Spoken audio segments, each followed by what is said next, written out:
the chilly confines of Wrigley Field in Chicago, the Reds' 10-game road trip continues to balmy St. Louis. Temperatures in the 70s today in the city by the Arch as the Reds and St. Louis Cardinals bring you baseball from Busch Stadium in St. Louis on Fox Sports Ohio.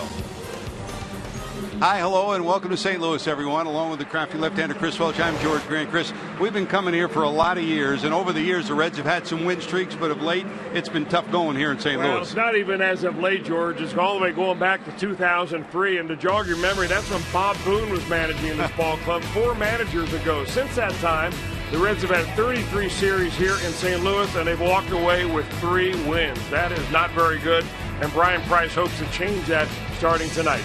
They lost their last 8 straight series here. It's been difficult, and the other part of it is the guy who's their best pitcher has struggled here as well. Johnny Cueto, every place he goes, people say he's the man. He's the man here, too, but he's struggled here. Well, he has historically. In fact, he's not won a ball game here since 2010. That's almost 5 years. And, you know, just to put that in perspective, Arthur Rhodes pitched in that game for the Reds that night. But, you know, Johnny Cueto, I'm not so sure that there's a pitcher in baseball right now that feels better about himself than Johnny Cueto does right now. He's thrown the ball extremely well in his first 2 times out. He doesn't have a win to show for it, but 7 shutout innings against the Pittsburgh Pirates, and then an outstanding effort against the St. Louis Cardinals where he gave up 2 unearned runs, or 1 unearned and 1 earned run, ended up getting lost in that ball game. But this guy's on top of his game right now, and when he pitches, the Reds have their A game going. And they need their A game against the St. Louis Cardinals team, who has an A lineup of pitchers as well. All 3 pitchers the Reds will face in this series are outstanding, beginning with Michael Wacha tonight. It's funny how the Cardinals always seem to have 1, 2, and 3 in the rotation when the Reds come to town. But Michael Wacha, well, he was a matchup against Cueto in Cincinnati. Threw the ball extremely well, big overhand fastball. Once he got through the first inning or so, Wacha really started pounding the strike zone, and he controlled the Reds very easily the rest of the day. You've got to watch out for that curveball and his changeup. Those are 2 off-speed go-to pitches. For a young guy, he's got a very good feel of pitching on the mound.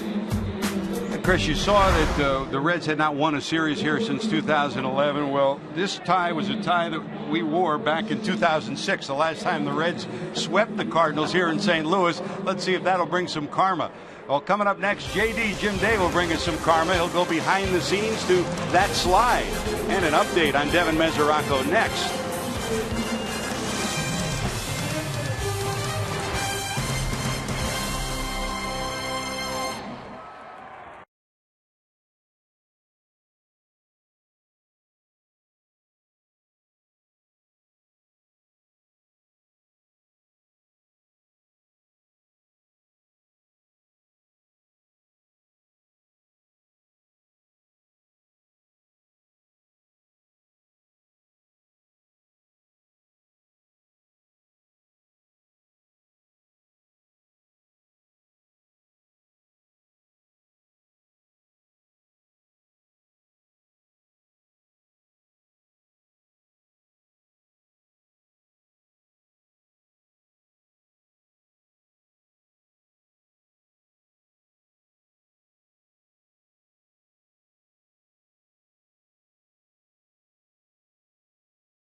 Sports Ohio is brought to you by Cincinnati USA Regional Tourism Network. Stay close to CincinnatiUSA.com.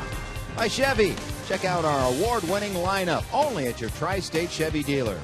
And by Skyline Chili. Feeling good? It's Skyline time. Something happened at third base today with Hayward. I thought that was a bad slide in there I just thought that was a dirty slide, and I didn't like that at all. And I just thought that was, he's not a dirty player. I just thought it was a bad slide and a dirty slide, and could have really affected Frazier. And I'm not happy about that, and nor are any of our players. And hopefully we'll be able to use it as fuel in the series to find ways to win games like today. And that was Brian Price this past Sunday, and here's exactly what he's talking about. It was the wrap-up of a 3-game series with the Cardinals at GABP, and Jason Hayward with not only a late slide, but spikes were high. Todd Frazier could really get hurt on a play like that. Now, you heard Brian Price say that he doesn't think Hayward is a dirty player. He thinks it was a dirty play. Well, today he had a chance to retract those statements and said, no, I stand by those statements. That's what I said at the time. Emotions were high. That's the way I felt, and that's the way I still feel. He also says it might warrant a response, but he doesn't necessarily mean a response as in throwing inside, etc. on Hayward. That response could be kind of what he said, come in here angry, play with some emotion, and get them back by winning some games. Now, on the other side, his counterpart, Mike Matheny, also had a response for it. And this is a typical just sticking up for your player. And I think he understands where Brian Price was coming from. He said, quote, managers got to stand up for their guys when they think something happened. It was a hard, late slide. I understand where Brian Price, is coming from, but I also understand where Jason is coming from, and I support him. It was a wild day at Great American Ballpark on that day. There were many things that happened, and emotions were high, especially after this play in which John Jay was hit by the pitch. But the problem in Brian Price's eyes was Kerwin Danley, the home plate umpire, and no umpire on the field made a signal that it hit him with the pitch, so the Reds played it as a live ball. Brian Price argued his case. Joe West threw him out of the game, and emotions even got higher after that because there was another weird play. Devin Mesoraco trying to tag Yadier Molina on a bunt. Kerwin Danley initially said safe, that he didn't tag him, so they threw down the third base and turned a double play, but as it turned out, it was supposed to be a tag play at third base, so the Reds really got hosed in the process. It was not a good day for the umpire. Emotions were high, and we will see if those emotions carry over to tonight's game. It's already an emotional rivalry with the Reds, and that fuel was fired big time. It was a tight first series, and the Reds would like some payback with some W's. Johnny Cueto goes to the hill, and we are back after this.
In St. Louis, it's game one of a set between the Reds and the Cardinals. Johnny Cueto and Michael Wacha on the mound. This is a rematch of last weekend's Saturday start. We're going to take you back to last weekend, Friday, Saturday, and Sunday, because things got off on a great foot for the Cincinnati Reds on Friday as they won their fourth game in a row. I was going to say, you know how important this series is for the Reds, and it did start well after the season-opening series with the Pirates. Billy Hamilton stole second in the 8th inning after a walk, and then Todd Frazier, a very effective sacrifice fly.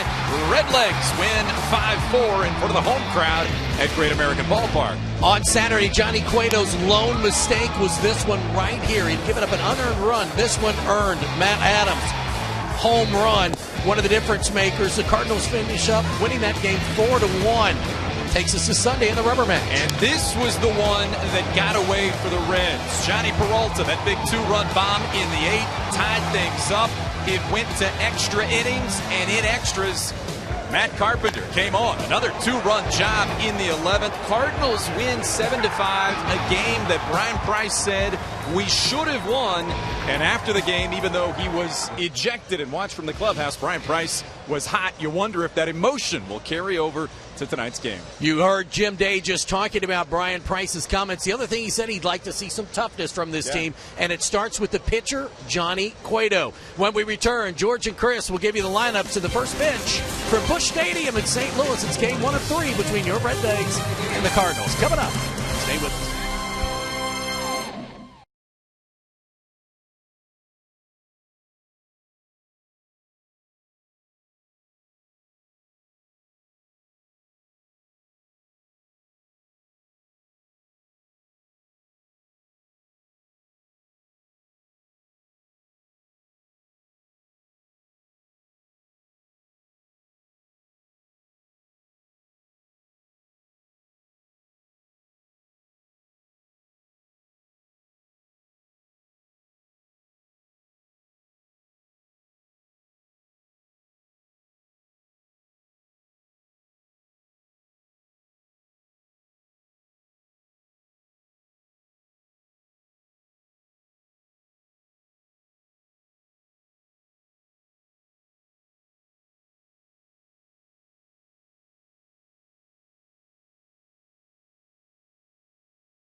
The third Busch Stadium in St. Louis, right next to Ballpark Village. Always a sea of red. Reds fans have made their trek here, and you know Cardinal fans will be adorned in their red as well.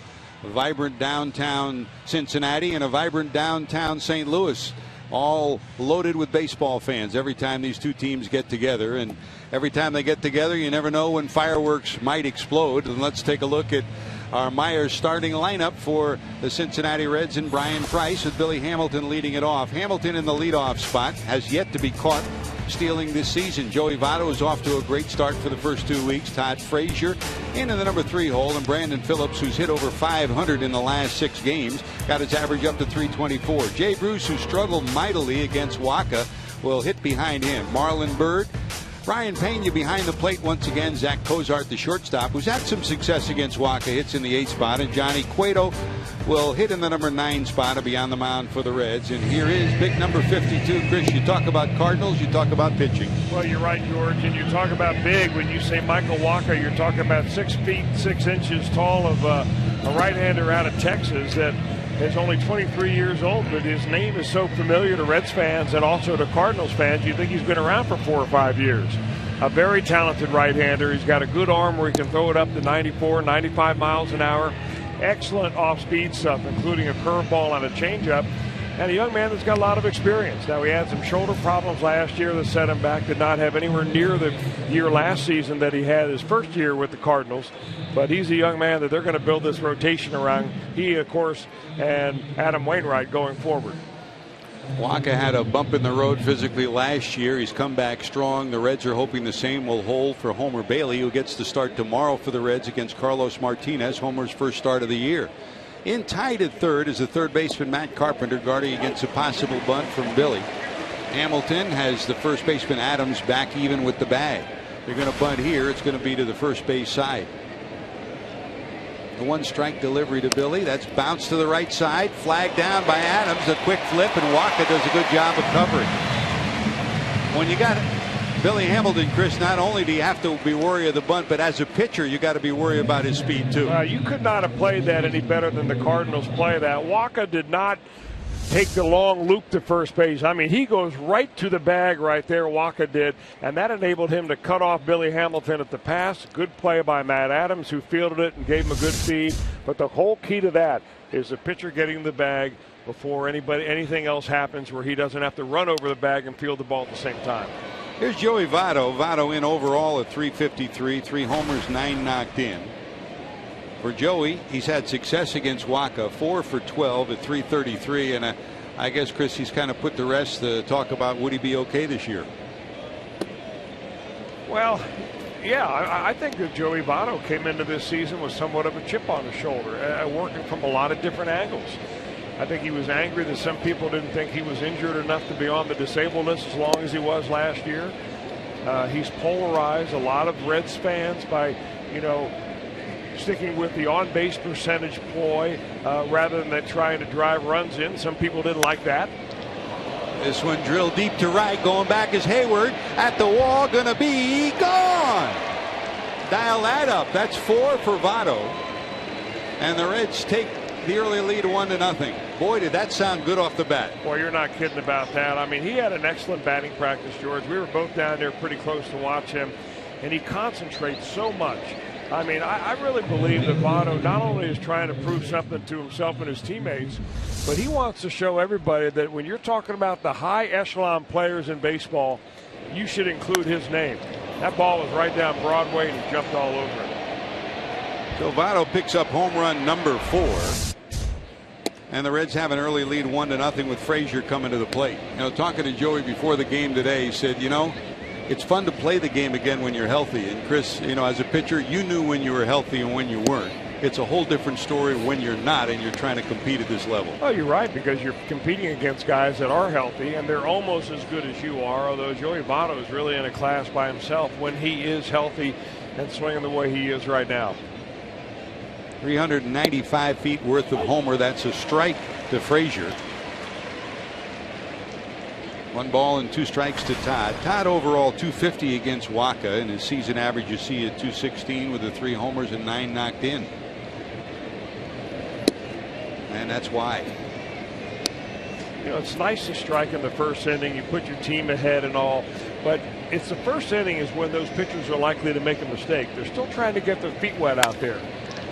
That's a drill shot into left center field. On his horse is Jay. He'll flag it down, but it'll get by him at the warning track. Frazier turns and will slam on the brakes at second. So a double for Frazier. So Todd's in scoring position, and here comes Brandon Phillips. I mean, 2 pitches that have been absolutely back-to-back whacked. That ball was hit very, very hard by Frazier. John Jay comes over. He's playing around in the right center field gap and can't get to it. So Frazier in scoring position, and here's the guy that Cardinal fans love to hate, and that's Brandon Phillips ever since his run-in with Yadi Molina the two of them have long since put it past, but every time you come to St. Louis, he's got a smile on his face because he knows how he's going to be greeted. From the stretch is Wacha. Talk about a guy who's been hot. Phillips overall at 324, and he's hit over 500 with 7 hits in the series in Chicago in the last week. He's dialed in. Well, you know, the first thing you notice about Brandon is that he lost some weight, and in the process he looks taller, but I think he's also standing a little bit taller in the batter's box this year than he was last year. Towards third, Carpenter will flip it across the infield. There's your second out of the inning, and here comes Jay Bruce. Time for our forward defensive alignment. The Cardinals improved defensively this year. You know about the outfield. You got Holiday over in left, Jay solid in center field, and Jason Hayward is outstanding in right, one of the best arms in right field in the league. Carpenter solid at third, Peralta and Wong the double play combo, and Adams over at first. And of course, every year you put the gold glove in on his mantle, Yadi Molina behind the plate with Michael Wacha on the mound. That is your Cardinals forward defensive alignment. And Chris, you talk about Brandon Phillips losing weight. How about Yadi Molina? We saw him in Cincinnati last week, and he had to take off about 15 pounds. Looks different, doesn't Well, it? he did, and he did it purposely. I mean, it's not like one of these things where he's sick or anything like that. He wanted to save some wear and tear on his knees. Now, what it's done is had a lot of scouts wonder, you know, will he have the same kind of power going forward? Here's a guy that over the last few years was pulling a lot of pitches. Now he's kind of guiding it to right. But from those that have seen him play all spring, they tell me he's throwing just as well as ever before. And of course, he is the glue that keeps this defense together. Here's Jay Bruce, 0 for 16 in his career against Wacha. Overall, he steps in at 219 with 2 homers. That's dribble to the right side. It'll roll foul. Trying to get Frazier in from third with 2 away. Marlon Byrd on deck. Well, these are the at-bats right here that you just want to grind it out. You know, if you're Jay Bruce, you almost want to say, I'm going to put on a Matt Carpenter type of at-bat right here. I'm just going to refuse to be a free swinger. I'm going to find a hole. I'm going to put the bat head on the ball somewhere, and hopefully it's a line drive that can give me a 2-out ribby. Wacha from the stretch. Here's the 2-1. In the dirt, good block by Molina. Frazier inches down from third, then goes back to the bag. It's a good pitch to lay off. And you see the modification, the way the Cardinals defense Jay Bruce, not an exaggerated chip. You see that 2 in the middle of the infield. That's in honor of Red Chaindings, who was honored today before the game. For 70 years as a Cardinal. Jim Day will have more on that a little bit later on. Bruce will take the walk. That's a success against Wacha, the way things have gone for him. And here comes Byrd. Marlon may not have hit the way he wanted to in the first 2 weeks. He's at 147 with no homers, 3 knocked in. But boys, he played solid defense. Yeah, he has. I mean, they didn't bring him over here to play defense, but that's always been his calling card. He gives you every bit of effort that he can, and his hitting will come around. I mean, this guy's got a track record. 0 for 7 against Wacha. Short lead for Bruce.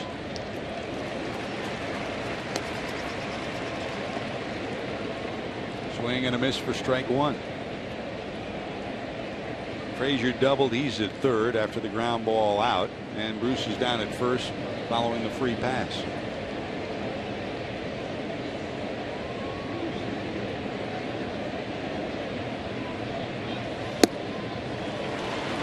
They're going right after Marlon Byrd with a high hard one, and that 4-seamer at the very top of the strike zone, one of those that is hard to lay off of if you've been a fastball hitter your whole career, and Byrd is one.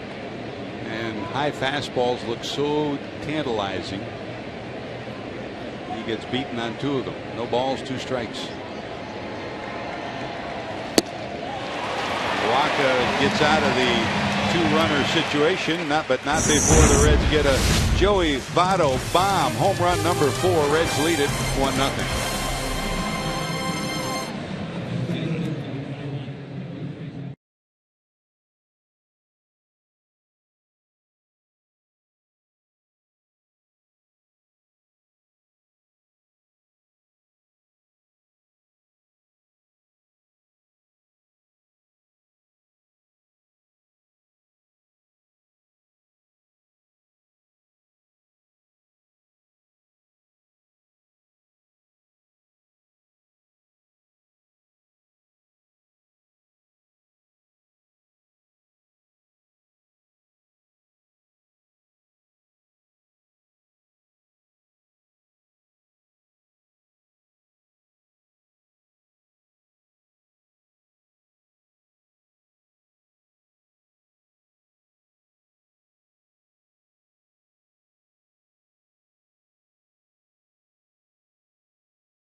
A home run from Joey Votto and a double from Frazier. Have a 1-0 lead. There's Mike Matheny, 4 years managing here in St. Louis, and they've been 4 outstanding years for the former Cardinal catcher.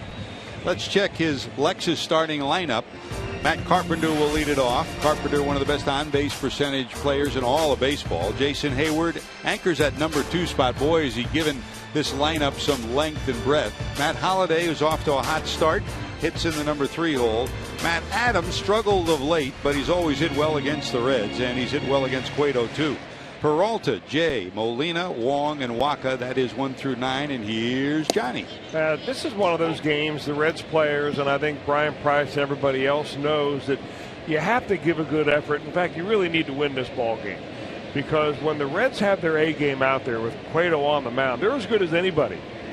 You just got to get Johnny a couple of runs with which to work. And if you're going to come into St. Louis and have a 3-game set, Cueto is the perfect guy to pitch on the first night. If you can get a W here, it makes it a lot easier for the next 2 games. No balls, 2 strikes.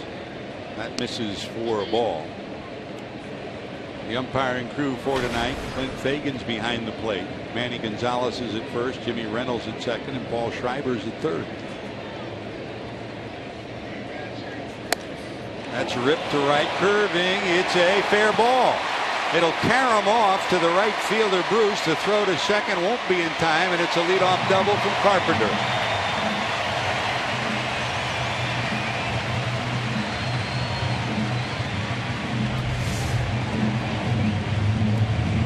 Looked like Johnny just tried to go away with a pitch right there and got it up. And Carpenter is one of these hitters that just doesn't strike out all that much. He works the count. He has a nice level swing, very quick to the ball. And we talked about leadoff hitters, George, earlier in the pregame show. And he does it one way. Billy Hamilton does it another. But Carpenter, boy, he really makes this offense go. So runner in scoring position, and here's Hayward in at 222. No homers, only 2 knocked in. Came over from Atlanta. Of course, the Cardinals had a big hole to fill with a tragic loss of Oscar Taveras this past offseason, and while they hated to lose him as a young man and as a player, they filled the slot tremendously with Hayward. Hayward, not just an outstanding defender, solid offensive player, but also a very positive force on a ball club. 1 ball, 1 strike. Hayward 2 for 12 at 167 against Cueto in his career. Ozark trying to keep Carpenter tight at second. Misses inside, and it's 2-1. Yeah, the cat and mouse game here, of course, is Hayward wants to pull the ball, and he does pull the ball when he gets it on the ground, and get Carpenter over to third base. Cueto wants to keep him from doing that.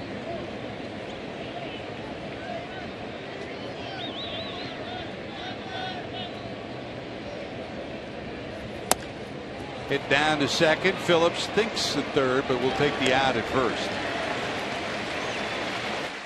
Runner advanced to third, 1 away, and here comes Holliday.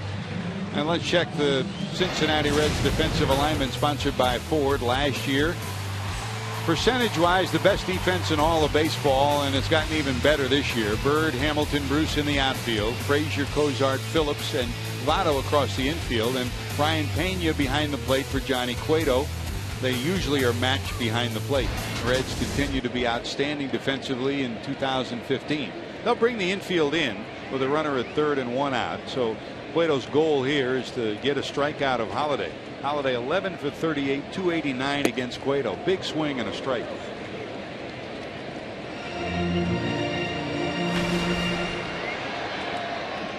Holliday has been hot through the first 8, hitting in 8 straight. Off to a solid start at 333.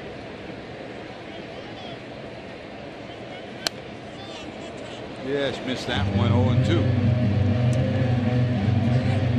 First 2 starts, Cueto ahead in the count almost always. In the first 2 this year, no story different, and it's the same thing here in the early going.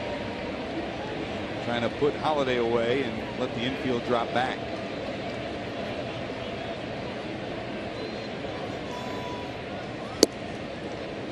6 and wide. Both big, powerful right-handed hitters, Matt Holliday and Marlon Byrd, both left fielders. And the opposing pitchers are going after him the same way. 3 fastballs in a row, walk-off through by Byrd. And Cueto's trying to do the same here to Holliday. Just hanging in there, fouls it off at 1 and 2. You know, anytime you get to be that 35 years of age or older, there's always people who think, well, is this the beginning of the end? Are we going to start seeing the downward slide on this player? And Holliday has really defied the odds over the years. He's now just 35 years old. Just turned 35 in January. But he's always been more of a gap hitter than a pure home run hitter. But you can see that in this particular at bat, Cueto tried to keep the hard stuff on him. From the stretch is Cueto. Can't offer at that, and it evens out at 2 balls and 2 strikes.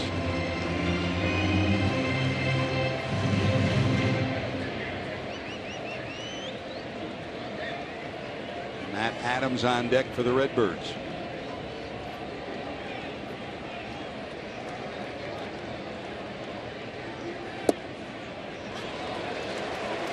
Trying to sneak it under his hands, can't do it, and we'll go full 3 balls 2 strikes. Johnny's been all over the different parts of the strike zone, or at least attempted. Missed a couple outside, came in, but every pitch in this at bat has been a fastball.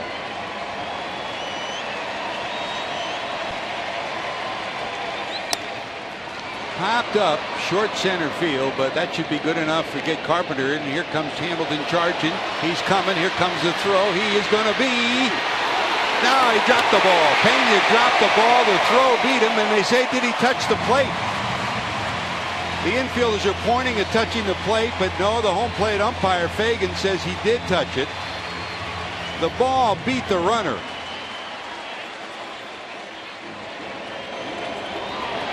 Take another look. Does he ever touch the plate?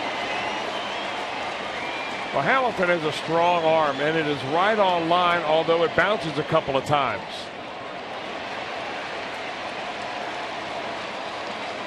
Oh, yeah, he got the plate, no doubt.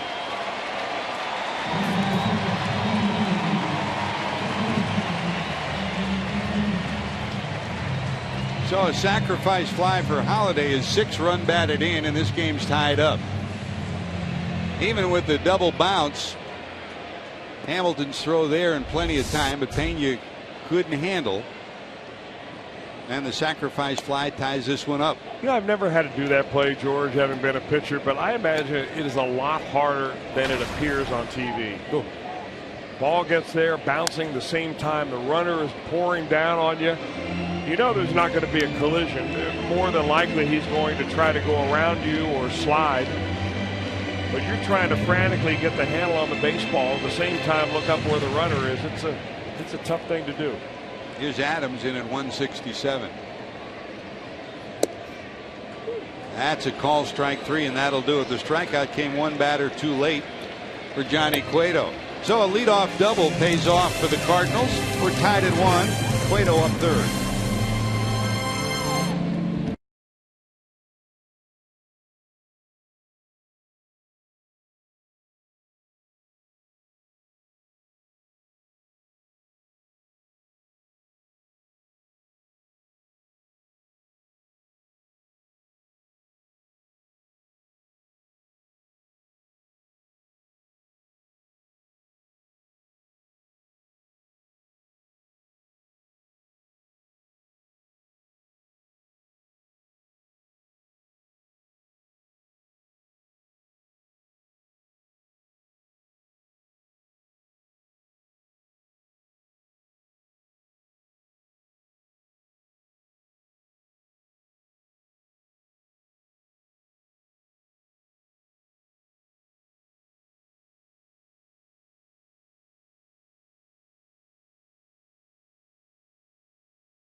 in St. Louis.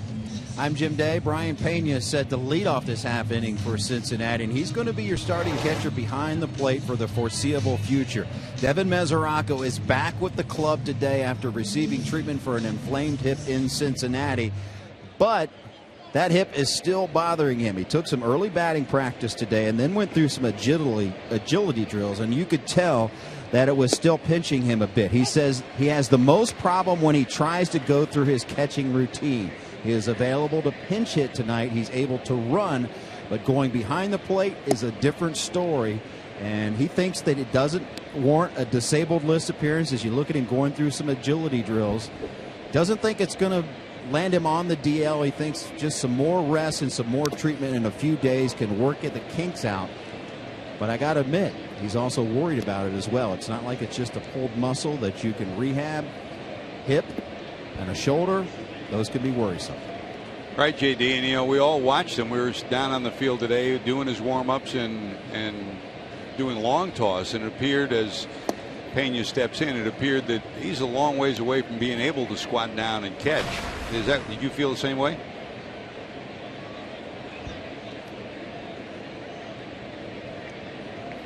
I guess he did.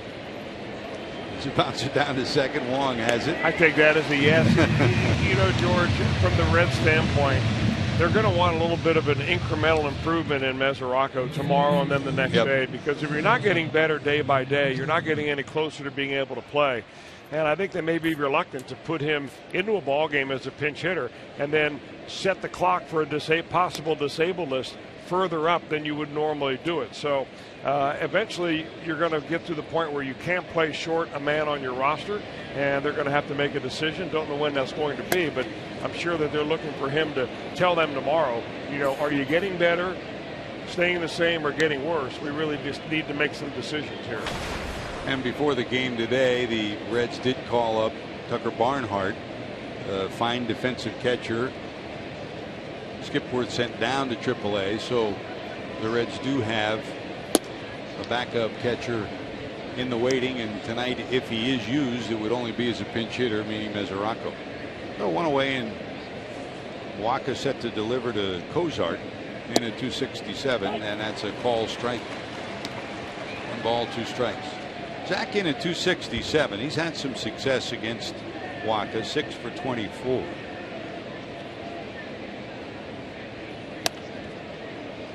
Popped up and out of play.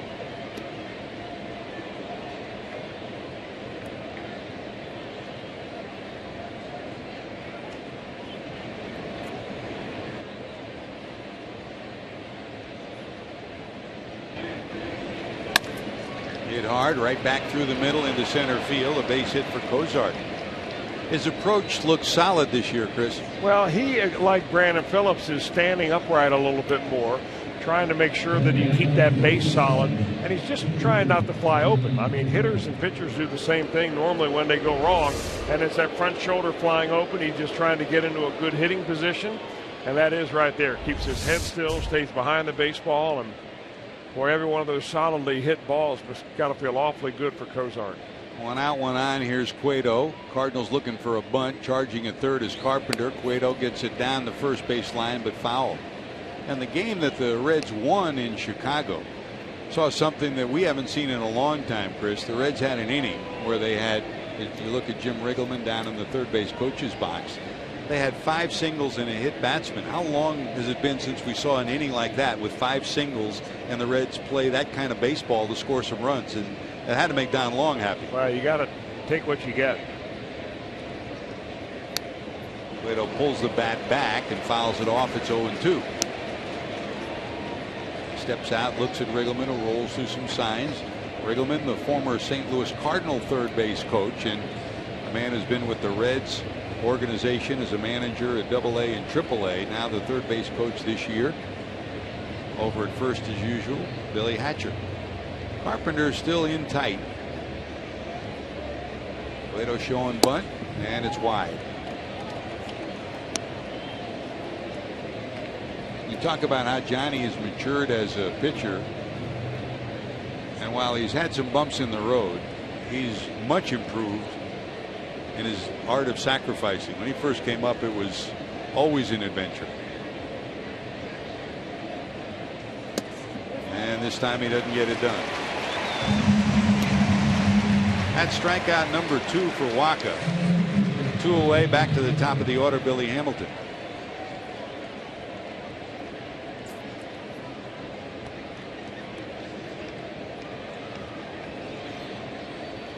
Hamilton dribbled one to the first base side that Adams flagged down, and Wacha tapped the bag with the toss for the first out of the first inning. That was followed by a home run from Votto, who's in the on-deck circle.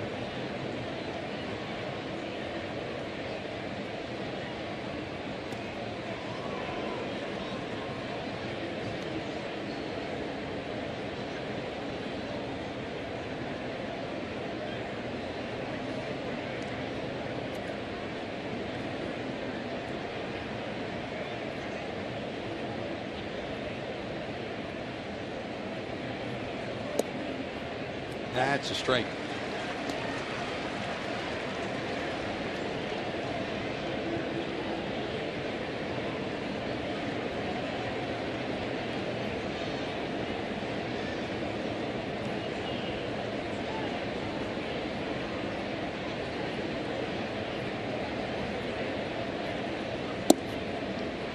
Now, starting with Dave Duncan when he came over here, the Cardinals always impressive in the way they try to control the running game. And Derek Lilliquist, the former bullpen coach, now the pitching coach here, same story.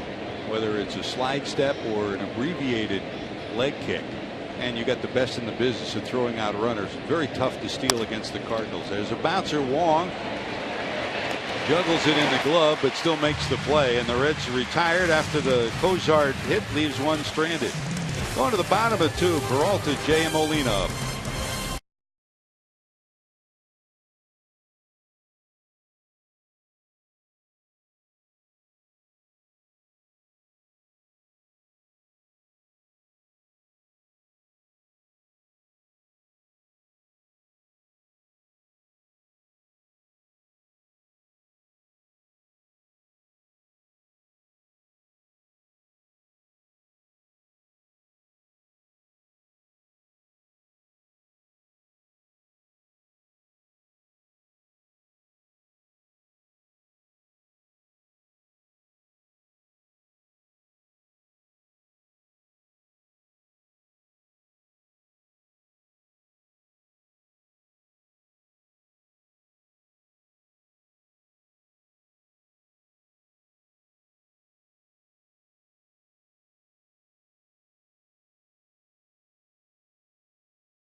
Brought to you by Elk & Elk, serious lawyers for serious injuries, serious pitching. That's Johnny Cueto and Felix Hernandez. The most starts since 2014 with 7 innings pitched and 2 runs or less allowed. That's big time, Chris. Well, you're talking about the best pitchers in the game right there. Cy Young Award winners, and that's one of the things that has eluded Johnny Cueto so far in his career. You never know, though. This year could be it. And Clayton Kershaw's on that list too with 16 of those starts, so pretty good company they all share. And Johnny Peralta in at 364, a homer, 6 knocked in, 3 for 20 at 150 against Cueto.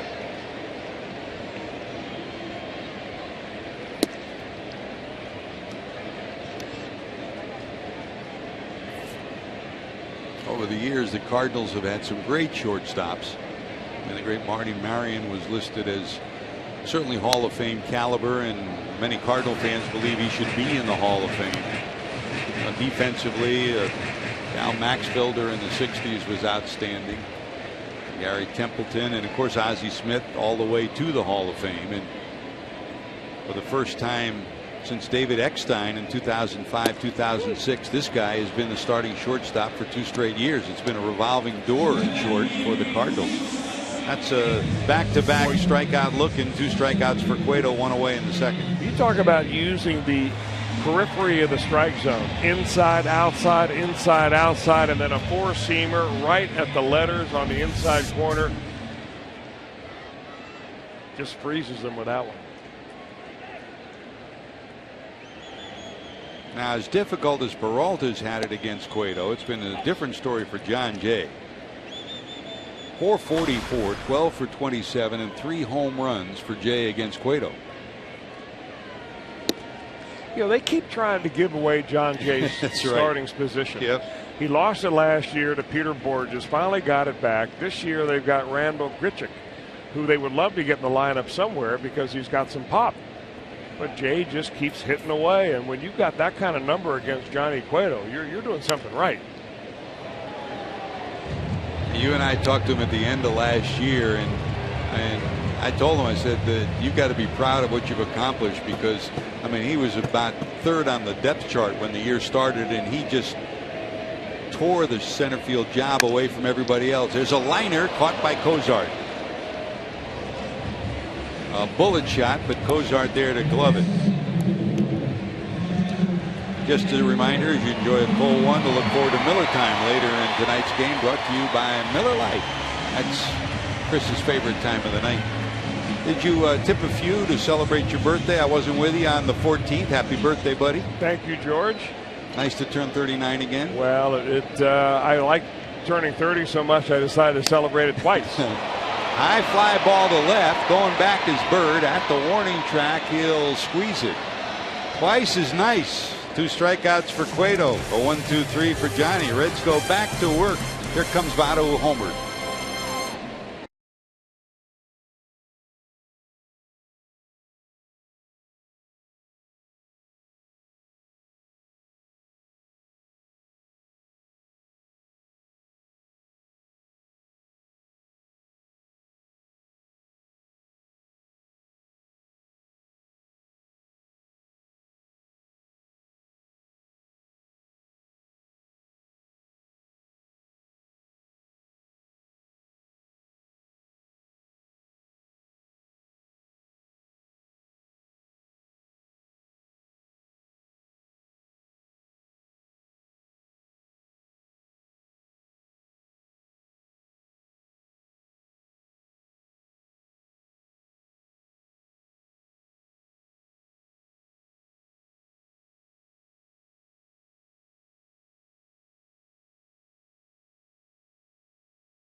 As you look at Michael Wacha, time for IGS bringing the energy story for tonight's game. Cardinals pitching staff this season, you know, every year they're pretty good. This year they're even better than pretty good. ERA, they are first. The Reds, for instance, coming in, are in the middle of the pack overall pitching. Starters at 219, 6 1/3 innings of pitching. They are first. And the Reds are close to that. But in the bullpen, here's the difference. The Cardinals ERA 1.99. The Reds ERA has been over 4, and most of the time near 6 for this first 2 weeks of the season. And it's that 7th and 8th inning bridge that trying to get to Aroldis Chapman has been the testy part. Here's Joey, homered his first time up, sliced to left, curving foul. It'll go into the seats, a ball and a strike. Votto's homer, his 4th. Now 10 runs batted in on the season. And for his career, 167. That's one behind Brandon Phillips. They're both in the top 15 all time for the Reds. Breaking ball misses. Waka wanted that call. 2-1. And it's important to see the way Joey swings the bat, but it's even more refreshing for Reds fans to see the way he's running balls out, to see the way he's acting defensively. Not restricted in any way physically after last year's miseries. 3-1. Broken bat, bloop to left. Peralta has it, 1 away. The home run that he hit his first time up was the pitch was down and kind of out over the plate. And I think ever since then, Waka against Joey Votto wants to elevate the fastball a little bit, especially get it on the inner part of the plate and challenge Votto to get the bat head through, because he's so good at hitting the ball the other way, going down and getting those pitches low and away. He wants to see if he can handle the stuff up and in. Here's Frazier. Double to left center first time up, was left stranded. Hit pretty good to right. At the warning track, though, is Hayward, and he hauls it in. But Cueto had a quick 10-pitch inning, and Waka's about duplicating that here in the top of the 3rd. This field plays pretty big, right field for a right-handed hitter.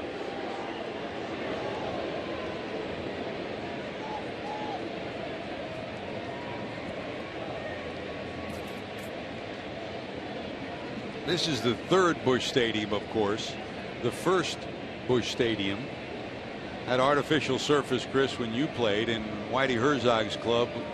They were motorboats. Over 200 stolen bases. Different world of baseball today, where the parks are smaller, and the home run ball was so much an important part of the decision of planning ballparks in the 80s and 90s. Are we turning that around now?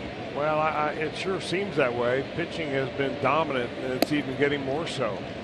Pitchers are throwing harder. You've got defensive metrics, so you're moving infielders and outfielders around a lot better. You've got more video work that you can do on hitters to exploit their weaknesses. Tough time to be a hitter. You wish you were pitching, right? I think it's a point at which that if you just go along with the scouting report, you can get the job done. Of course, it used to be the pitchers were tossed out of the weight room. You know, we weren't even allowed in the weight room. Now they get these kids in the weight room at, 14, 15 years old, and next thing you know, you're gaining a lot of weight, you're getting muscle mass, you're throwing a lot harder. But with that comes the possibility of some injuries. Now, wait a minute. Would you have wanted to go in the weight room, knowing you? Oh, sure, George. I wanted those beach muscles I never got. I'm allowed in there now. I'm afraid it might be too late. I think they're doing it at such young ages now, because the key to getting signed to a college scholarship or to a pro contract is throwing hard, and everybody wants that secret to be able to fire it up there the way Michael Waka does. Bang behind the second base bag, bobbled, and it'll be too late to get Phillips at first. So on at first will be Brandon Phillips with 2 outs. That'll be an error on the shortstop, Peralta. That's why you want to run them out all the time. I mean, because if you're just jogging down the line right there, there's a chance that recovery by Peralta would get you. The Cardinals have a good defense, but not a great defense. They're nowhere in the same class defensively as are the Reds. Here's Bruce, walked his first time up, looking for his first hit ever against Waka.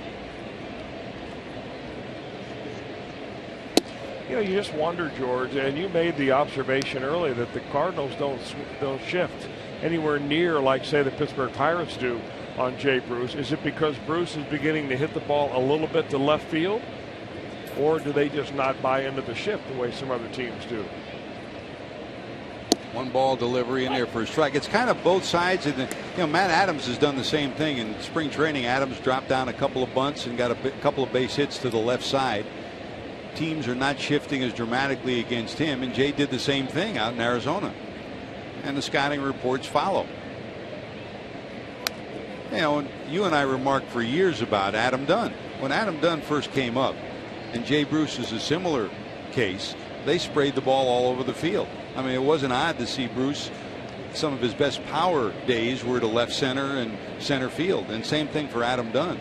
Arbiters and chicks like home runs. That's right. Doesn't have to be Glavine and Maddox, right? Arbitration. It's interesting because Jay Bruce said in spring training, well, I'm not going to change my approach. I'm just going to go up there and hit it. And if I hit it right, the shift isn't going to get it anyway. But I'm wondering if really deep inside he just said, I am going to change a little bit. I'm just not going to telegraph the world, let them know. I'd go back to what he was. And the reality of it is, I mean, I kind of laughed a little bit when they asked new commissioner Rob Manfred, do you think we should outlaw the shift? I mean, baseball takes care of those things. If you react, pitchers react to hitters, hitters react to pitchers. And if you react by spraying the ball around and even driving the ball the other way, they'll stop shifting. There's a ground ball to second. That'll get Bruce. So the Reds get a runner on an error, but that's it. They strand a runner. They've stranded 4. We're tied at 1. Wong will lead it off.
Month. It's April in the OHIO on Fox Sports Ohio. Stay tuned next week to find out how you can enter to win a tremendous baseball experience.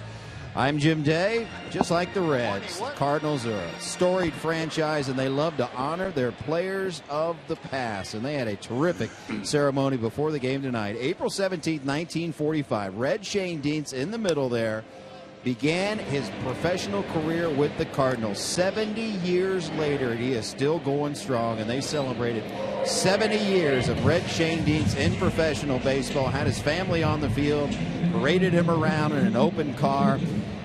Red Shane Dietz, George and Chris, I'm sure you'll expound on this more, but man, can that guy tell a story. You're not kidding, JD. And over the years, you got to spend time with him. And, up until a few years ago, as Wong bounces out for the first out of the inning, he was in uniform every day. 70 years with the Cardinals, 92 years of age, the roommate of Stan Musial, and they were lifelong friends, their families, their wives.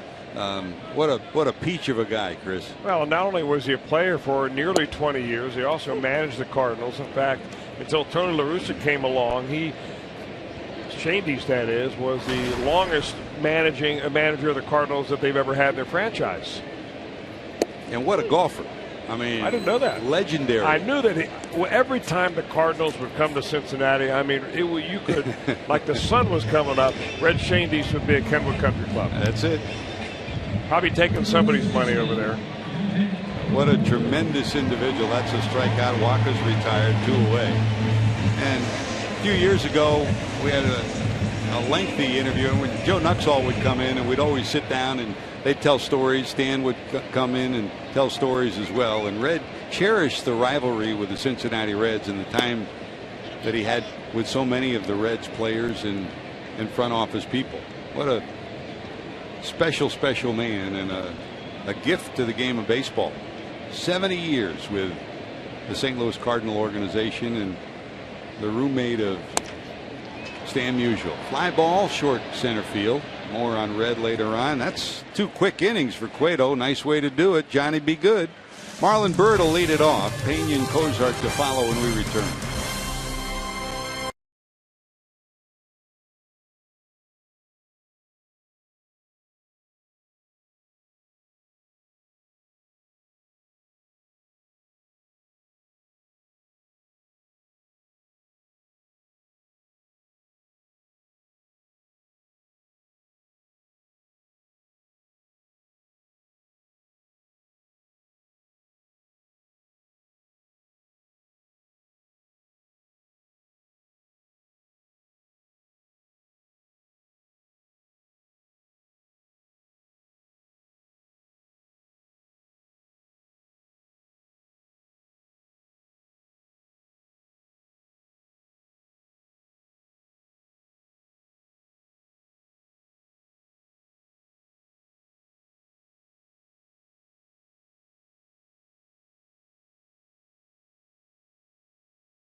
Don't forget, celebrate the 25-year reunion of the 1990 wire-to-wire champions on Friday, April 24th. Friday, see your Redlegs take on the Cubs in 90s throwback jerseys, plus 30 of the 1990 World Series champs will be honored post-game on the field before a spectacular fireworks show. For tickets, call 513-381-REDS. Visit select Kroger locations or reds.com/tickets. Oh, that should be a whale of a weekend and a lot of fun. Between the returning of those 30 men who were so much a part of the 90-90 wire-to-wire season. Well, wasn't it great to see the Nasty Boys together, Chris, for opening day? Well, those guys have some fun, don't they? Oh, God. I know Rob Dibble was saying he's just looking forward to coming back next weekend. He'll come back every weekend. He truly enjoys basking in the glory of that year, but also his teammates and the moments that he had in Cincinnati. Swing and a miss by Byrd. Well, right now, Waka has Byrd behind his fastball and ahead of his curveball, and you cannot ask for a better combination if you're a pitcher. Game of adjustments. Byrd trying to adjust here. Here's the 1-2. Fastballs up, breaking balls down. Been a formula that's worked for a lot of years, Chris. Well, he's so aggressive up there, Marlon Byrd is, that on the first pitch of the at-bat kind of set everything up with a swing and a miss on a good breaking ball. And he's got him feeling in a very defensive position right now.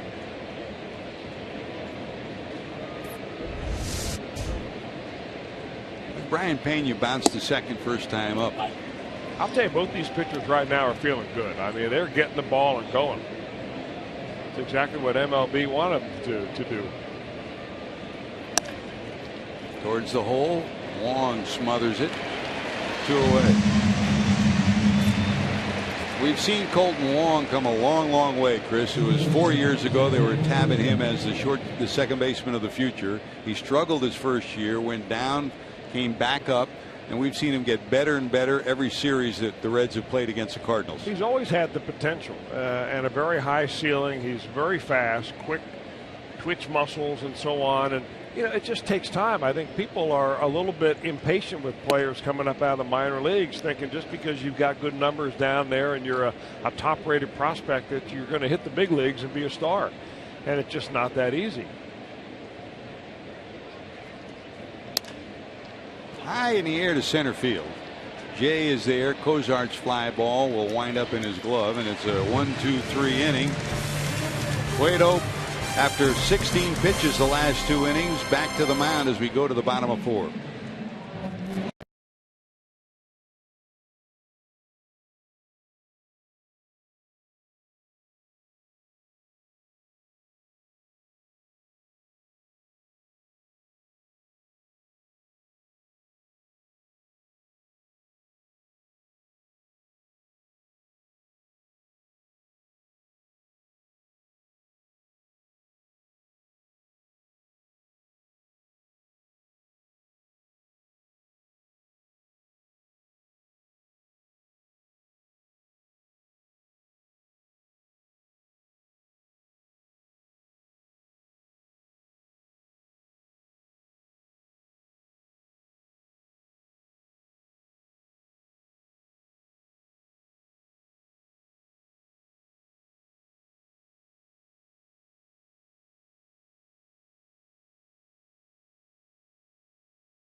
Now being brought to you by Meyer.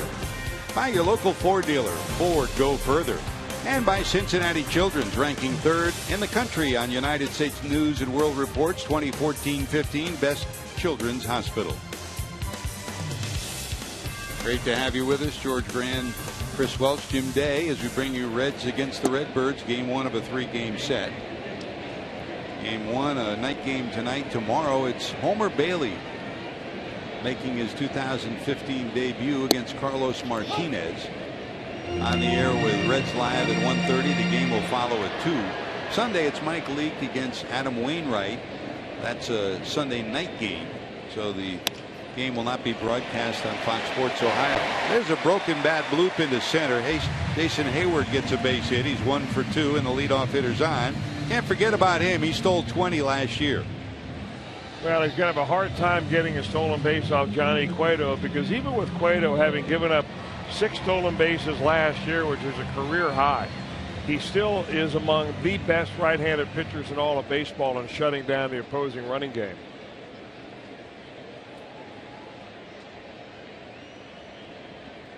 It's a Cardinal team that is all through spring training and in the first week of the season run more than they have in the last few years. I mean, they'll never be the running Redbirds of Whitey Herzog, but they are trying to push the running game a little more. Well, look at the offense. I mean, they really don't have any home run hitters except for Matt Adams, and he hasn't shown the ability to hit a bunch of home runs. So they're a gap team with not a lot of overall team speed. They've got some fast guys like Colton Wong, but he's a bottom of the order hitter right now.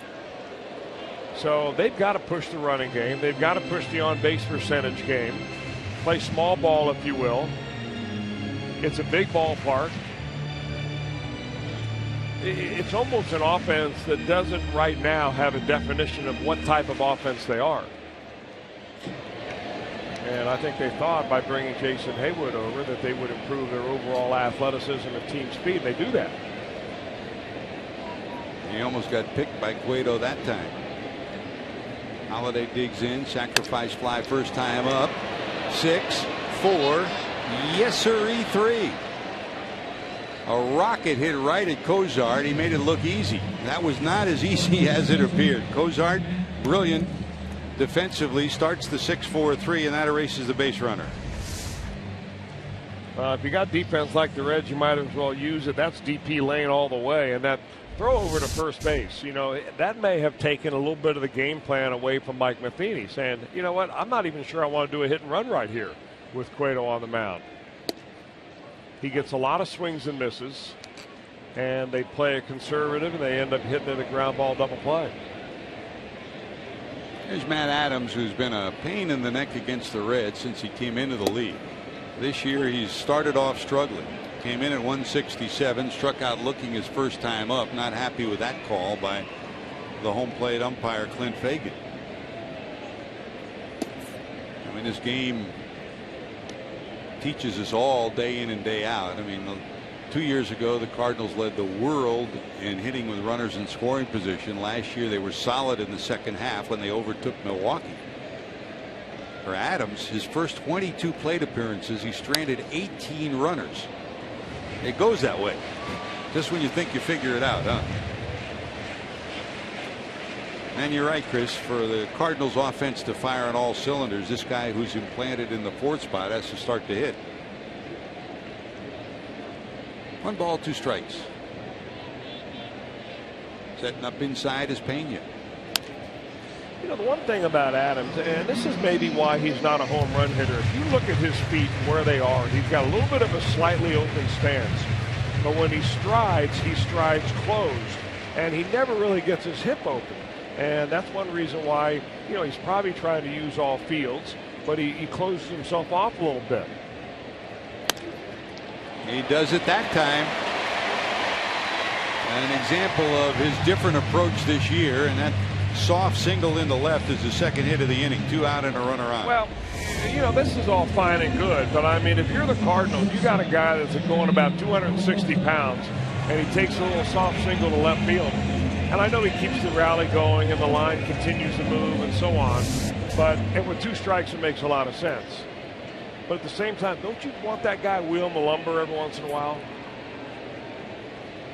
So 2 out, runner on, and here's Peralta, struck out looking first time up. I mean, you can get a skinny guy at 150 pounds to do that. And save on meal money. That's 1 leg of Matt Adams.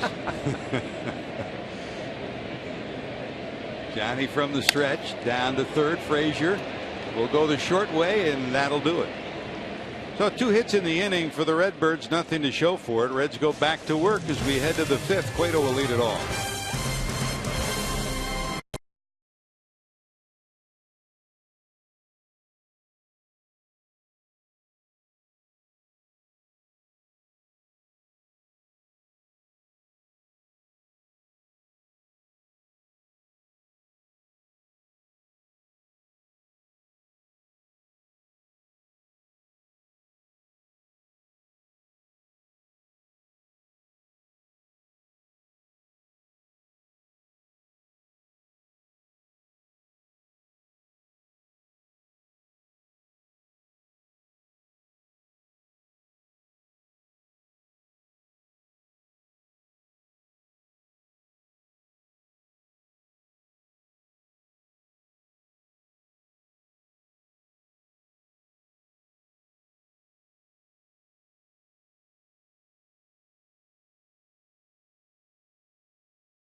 Greatest living Major League Baseball players. Go to MLB.com/franchise4 to cast your ballots. Winners will be revealed during the All-Star Game July 14th on Fox. I don't know, Chris. How can you pick? Man, talk about tough.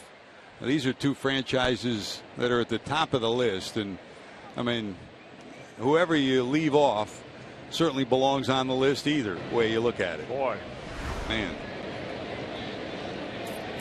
Cueto showing bunt, takes it outside.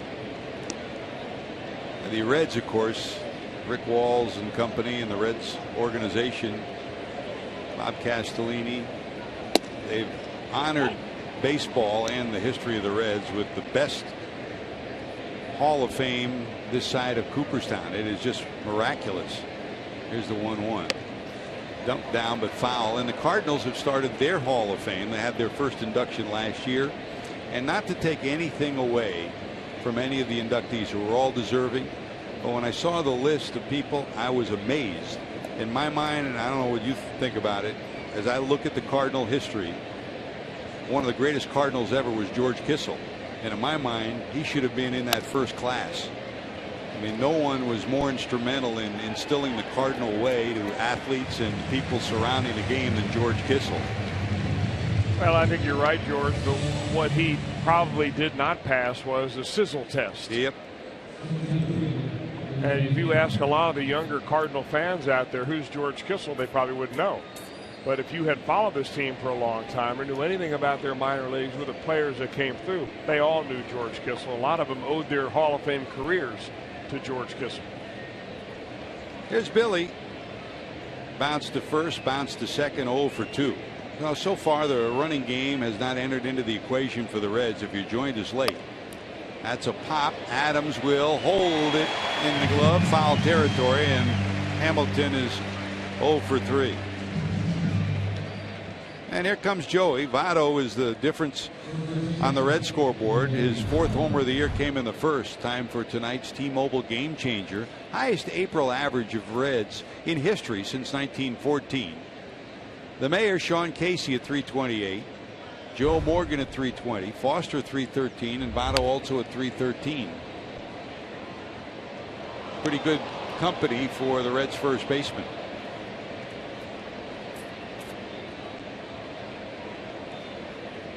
One for 2, the homer. There's a rocket shot into right center. That's a base hit.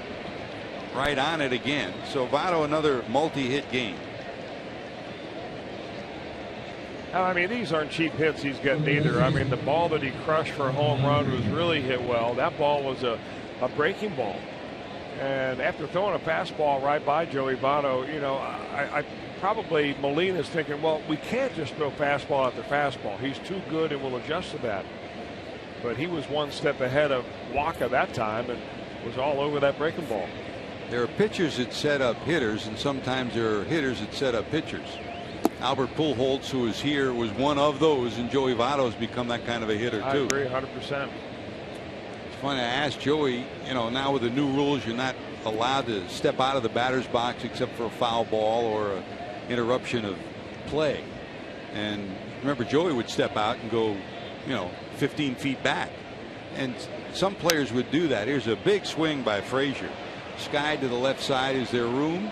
Carpenter there. Got it. And that'll do it. The Reds will strand a runner. They've stranded 5. More on Votto when we return. We're still tied at 1.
all season long in 2015 with MLB.com At Bat, the #1 app for live baseball.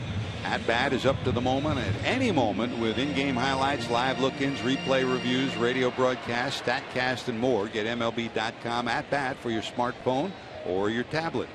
Here's John Jay, lined hard to the shortstop Cozart with 1 out in the second. 0 for 1 up for the second time as he leads off the bottom of 5. Molina and Wong to follow.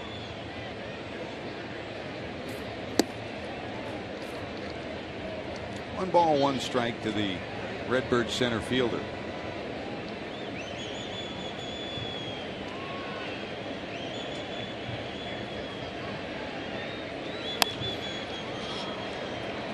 Slice to left center. Here comes Bird. Marlin has it, and there's 1 away. Great to have you with us. George Grant, Chris Welch, Jim Day here for game coverage. Hope you were with us for pregame with Brian Giesenslaw and Jeff Pecoro. Don't forget, on Wednesday nights, Pick has our Reds Weekly. Great to have Doug Flynn working with Pick on Reds Weekly this year, too. And, of course, as usual, down in the truck, Josh Hall is our producer. Uncle Roy Alfers, our director. Matt Sigafus and Lauren White. Kit Dreamweaver presiding over our pregame and postgame festivities. I'm glad that they were able to grab Doug Flynn and drag him out of that bass boat long enough to throw a few lines into the Reds pregame show. Somewhere along the road, he's going to do a fishing piece this year on the weekly show. There's no doubt about it. Fly ball right. Here comes Bruce, and it's foul. Speaking of fishermen, I saw Danny Cox before the game today. Talk about all-time great fisherman. He's got his own fishing show now here in St. Louis. I didn't know that.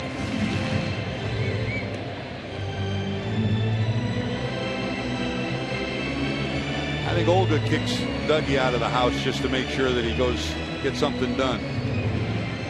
She's always been very smart about that. What a pair. What a great couple. Always great to have him around the ballpark. 1 ball, 2 strikes. Way up high, got him, and that's a strikeout for Cueto. Johnny struck out Adams in the first, Peralta in the second, Waka in the third, and here in the 5th, he gets Molina. You know, Johnny gets an awful lot of swing and misses on his 4-seam fastball, and more so than most every other right-handed pitcher, and he doesn't really throw all that hard. I mean, he can, when he needs to, rear back and throw at 95, but for the most part it's around 92 miles an hour, which right is in the hitting zone. And that 4-seamer is very deceptive. That and the fact that he's able to put it just above the strike zone. He doesn't throw it belt high, he's throwing it letter high, and that's a pitch that if you can get it there, it can be very effective.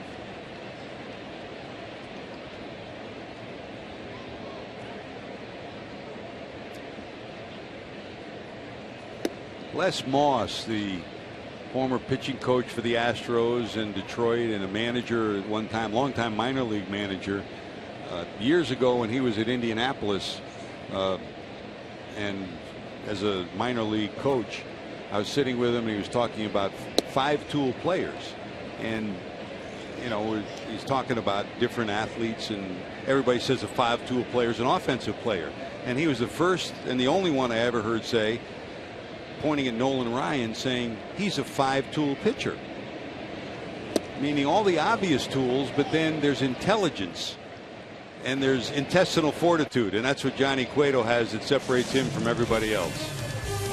Still tied at 1, going to the 6th.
Celebrating the 25-year reunion of the 1990 wire-to-wire champs. All fans in attendance will receive a 1990 commemorative print, plus as many as 30 members of the 1990 team, including Barry Larkin, Chris Sabo, Eric Davis, will be honored at post-game on the field before the fireworks show. For tickets, call 513-381-REDS or visit reds.com/tickets.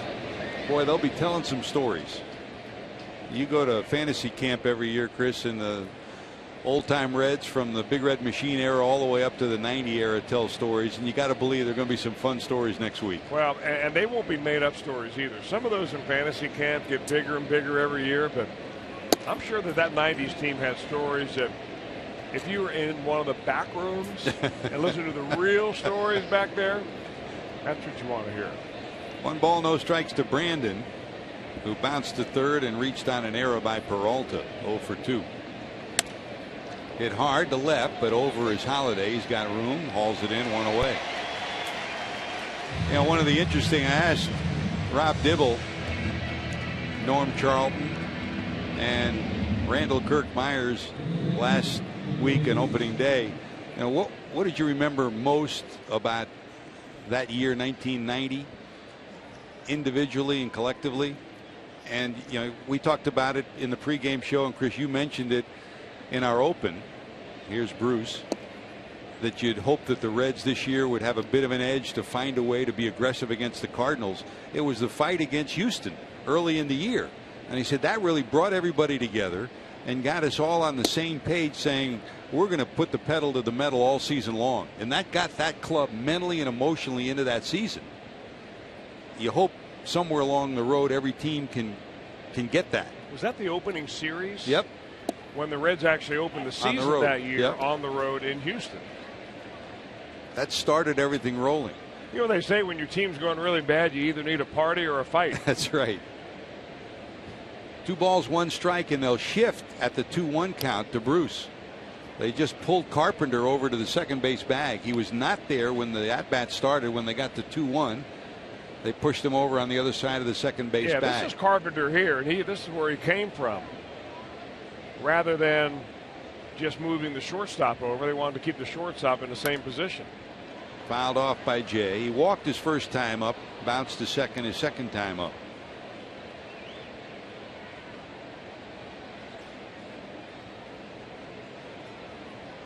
That's after he gets 2 strikes.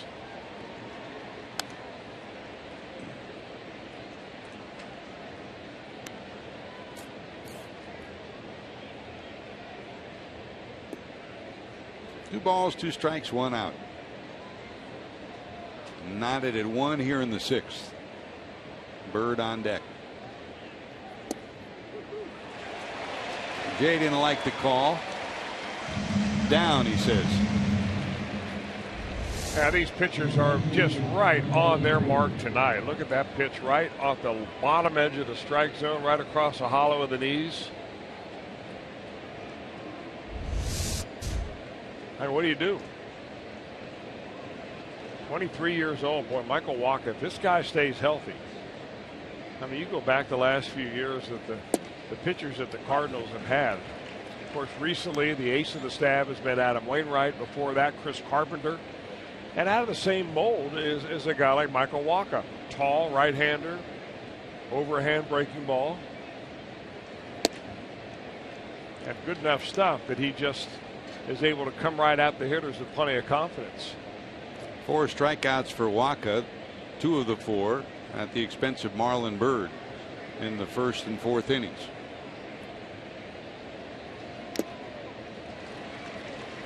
Wacha was not drafted out of high school. I think it's fascinating that, you know, here's a guy that was not drafted at all out of high school, but then he eventually was a #1 draft pick for the Cardinals when he came out of college in 2012. Went to Texas A&M, raised in Texarkana. Made his major league debut less than 1 year removed from pitching college baseball.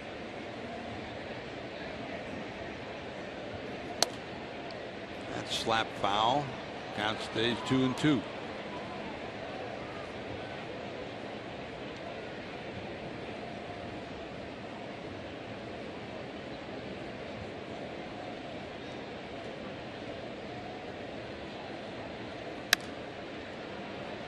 skied into short center field. Who'll take charge? Jay will.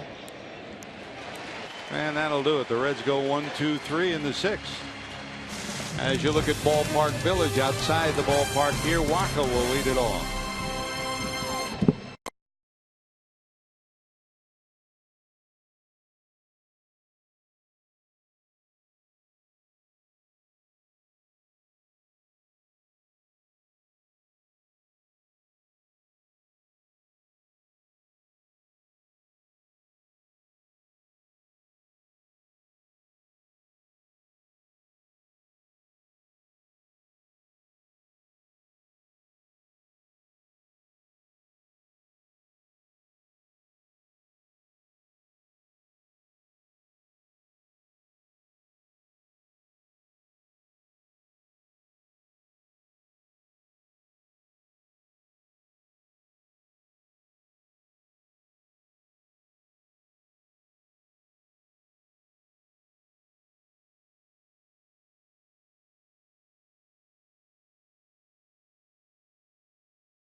Ohio, make sure to stick around for Reds Live, brought to you by Performance Kings Honda, for a complete recap and interviews from the locker room. The first to hear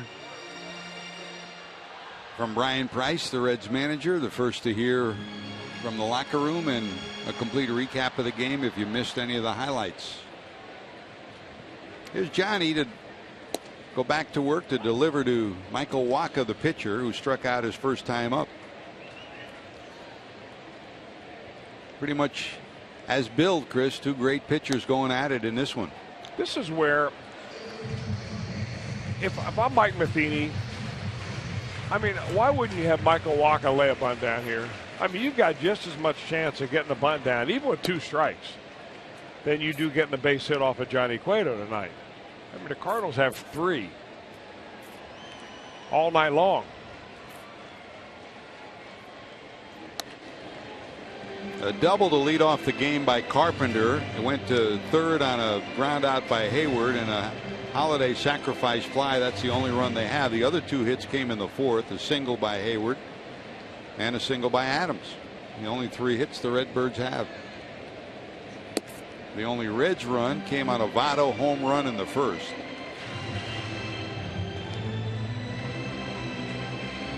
Cozart singled in the 2nd.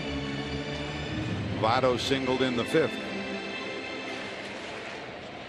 Frazier has added a double. Now, Johnny really flew open hard on that very last pitch. I don't think he hurt anything, but he may have tweaked something down around his feet. He was trying to throw it high and hard by Wacha. It really kind of fell off the mound. Looks like he slid a little bit when he hit.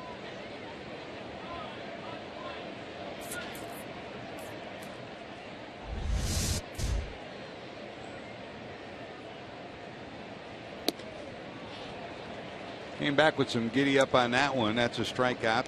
Wacha strikes out for the 2nd time. That's 5 strikeouts for Cueto. That's 3 in a row now for Johnny as he gets down the bottom of the order. You know, we're talking last inning about intelligence and intestinal fortitude to complete the 5 tools of a pitcher. I think Brian Price had a great description of Johnny Cueto in that, when he said he knows where to get his outs. You know, he'll walk a person or pitch around somebody. He knows where he needs his outs. He knows where he can get his outs. And that comes like Greg Maddux would do, or like Glavine would do, and down the list like Jose Rijo would do, or Tom Browning would do.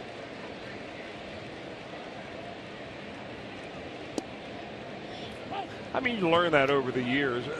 There are a lot of pitchers in minor league baseball that signed and they had every bit as good a stuff as Johnny Cueto. In fact, the Reds just took one off the roster who was billed to be the next Johnny Cueto, Daniel Corsino. Corsino was taken off the roster. He was claimed by the Los Angeles Dodgers in a waiver type of a deal. Interestingly enough, the Dodgers had previously claimed Ryan Denick, left-handed pitcher, and then so they let Denick go to make room for Daniel Corsino. But I mean, Corsino had just as good arm as Johnny Cueto, but just never got to the point where he learned how to make that stuff work. It's all about being able to put the ball where you want to. How about 4 in a row? The last 2 outs of the 5th inning, the first 2 outs of the 6th. Here's Carpenter disposed of. Here's tonight's Cholula hot sauce flamethrower, Chris. Well, Johnny's 93 miles an hour. That's pretty close to the top of his speed tonight. And sometimes you get into a ball game and the game takes on the energy of an offensive game where all of a sudden a lot of runs are scored, balls fall in, bloops, and all work. And then you've got the opposite, like tonight, where both pitchers not only are hitting their spots and getting guys out, but the whole energy of this game seems like it's all about pitching.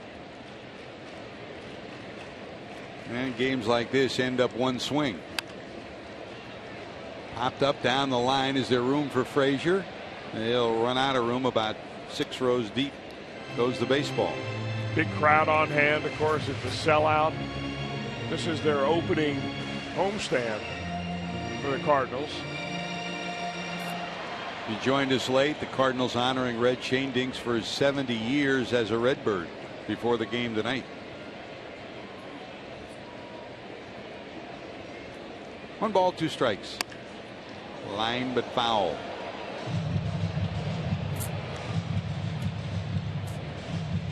The new bench coach here in St. Louis is David Bell, Buddy Bell's son. Asked him before the game his evaluation of Jason Hayward, and basically he said, boy, I mean, I knew he was good. He's even better than I thought he was going to be. Not just mechanically, but he's a team player. He works harder than anybody. Good. And how about Cueto? 3 straight strikeouts in the 6th. That's 5 straight strikeouts in the last 2 innings. Here's a punch out that ends the 6th. Reds go to work in the 7th, still tied at 1.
It is time now for our Miller Time moment. It's brought to you by Miller Lite. We're a couple days removed from Jackie Robinson Day in Major League Baseball, and April 17th is the anniversary of Chuck Harmon making his debut with the Reds, the first African-American player to ever play for Cincinnati. Mr. Harmon is a staple at events like Reds Fest And it's always nice to just shake his hand and thank him for being a trailblazer and going through what he went through, setting the stage for many players behind him. Ultimate gentleman, Chuck Harmon. George? You're right, JD. Hit the nail on the head. Chris, is there a more gracious man that we've run into? No. I mean, absolutely the best, Chuck is. His whole family he honors the Reds and all of us every time he shows up at the ballpark. And it's great to see former teammates, or, we had the civil rights game when Frank Robinson saw him. He just bolted over to see him and give him a big hug. Swing and a miss by Pena. 2 balls, 2 strikes to Brian. Brian bounced to second 2 times. He leads it off in the 7th. Pena, Cozart, and then Cueto due up. A run, 4 hits, no errors for the Reds. 5 left on. A run, 3 hits, 1 error for the Cardinals, and 1 left. Waka and Cueto hooked up in a dandy. Nubbed foul. Count stays 3-2.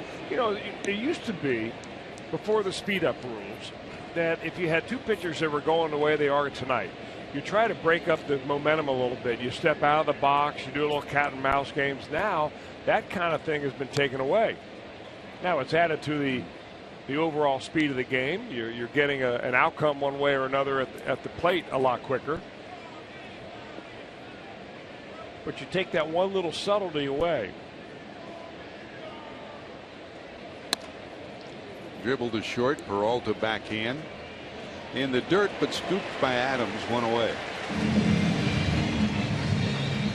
Time for our Kia in the driver's seat feature of the night. Zach Cozart has been in the driver's seat, brought to you by Kia. First 4 games under 100, and then the last 6 games, including tonight, he's at an even 400 at 8 for 20. That's why baseball, you're so wrong to jump to conclusions and take a small sample size and make a judgment. And that's why it's so difficult sometimes in the month of September or the month of March during spring training to really judge players, because they can give you that little small sample size, either good or bad, and you go by that and you're completely misled. Zach tonight, single to center, fly to center. Off the plate, tough play for Waka. Scoops, throws, and it's down the right field line. Cozart rounds first, he'll go to second, and he'll get there without a throw. So it'll go as a base hit and then an error by Waka, and as Waka airmails that down the line, Kevin Sechrist has started to loosen in the bullpen for the Cardinals, the left-hander. A competitor like Michael Waka, the last thing he wants to do is stick that ball in his back pocket, but that is the first thing he should have done.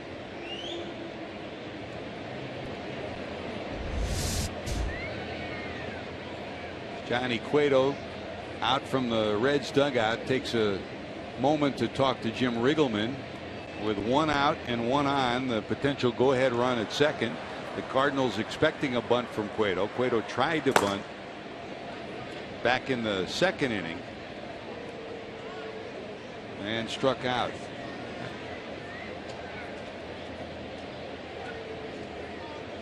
Matheny out to talk to home plate umpire Clint Fagan.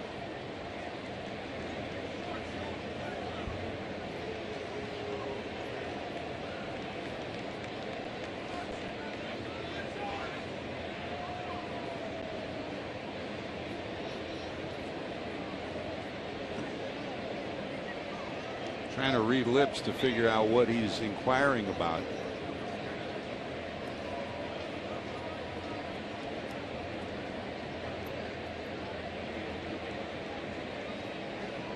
It was a very cordial conversation, whatever it was.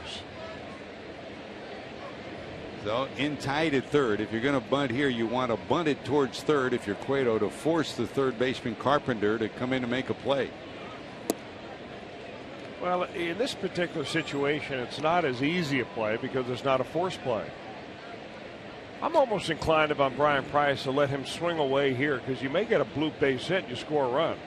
You don't do that on a bunt. Gets the bunt down. That'll get the runner over. Good job. He deadens it perfectly, and the runner to third. So 2 outs, runner at third. Back to the top of the order, Billy Hamilton. And don't rule out a bunt here either for a base hit. Well, the last time Billy was up, he did try to bunt for a base hit, and we were talking about how one thing he hasn't done is bunted down the first base line. But watch him here. He's running out of the box as that ball is coming to the plate. And in the process, you lose the idea of the strike zone, so he chases the pitches up around his eyes, and it's so difficult to put the bat on the ball while your head is moving. And I know that Delino DeShields and Billy Hatcher and everybody else that has worked with Billy has said over and over again, you know, the number one rule of bunting is you put the bunt down first and then you run. And tied at third is Carpenter. Slap foul. And the other side of that is, I mean, Dave Duncan always taught it, that if you're a pitcher and you see somebody square and try to bunt for a base hit like that, you throw it up high. That's exactly what Waka did. Difficult to keep a bunt like that on the ground. Yeah, but if you're staying in the batter's box, you don't even offer it that No, pitch. sure. Swing and a miss, and it's 0-2. Waka right at the 100 pitch mark, and knowing his physical story, you don't expect him to go much farther than that in this game early in the season. Anybody you bring in besides Waka has got to give the Reds a better chance. This guy's dealing.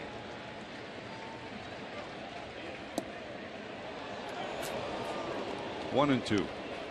Billy tonight retired twice on ground balls and once on that pop-up, the attempted bunt.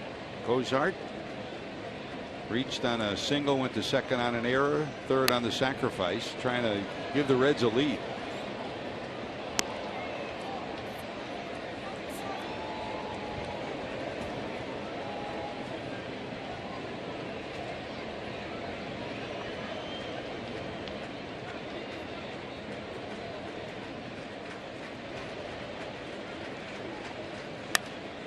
In the air to left. Here comes Halladay. Will he have room at the foul line? He does. Now the Cardinal fans gave him plenty of room to make that catch, and the Reds strand another runner. They've stranded 6 through 7 to the bottom of 7, still tied at 1.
Back-to-back AL East showdowns as the Orioles take on the Red Sox, followed by the Yankees squaring off against the Rays. Coverage begins at 3:30 Eastern on America's home for baseball every Saturday. Fox Sports 1 and streaming live on Fox Sports Go. Don't forget, on the pregame show, they'll be talking probably, Chris, about Chris Bryant, who made his major league debut for the Cubs today, and there is a difference between spring training, AAA, and the majors, huh? Well, there is. I mean, he was 0 for 4 today. Bryant was 3 strikeouts. But again, there's the danger of a small sample size. The kid has pretty good credentials, and I imagine you give him some time in the major leagues. If he stays healthy, he'll figure it out. You and I both saw him this spring, and Arizona. He was impressive. Very impressive. Here's Matt Holliday. Sacrifice fly to knock in the lone run the Cardinals have, and then hit a bullet to short that Kozar turned into a 6-4-3 double play in the fourth. I was fortunate to spend some time with Chris when he was in college, and then as part of our USA Baseball Golden Spikes Award week. Just an outstanding young man, great family, and he's going to get it. I mean, everybody struggles at some point in time, but offensively he has tools that will translate at the major league level. Might not come immediately, but he is an outstanding young man and a potentially great hitter too. There's a base hit from Holliday, and the leadoff hitter's on here in the seventh. Fourth hit for the Redbirds tonight. A double by Carpenter in the first. He later scored on the Holliday sacrifice fly. Two singles in the fourth, one by Jason Hayward, the other by Matt Adams, and then this base hit to lead off the seventh. And here's Adams.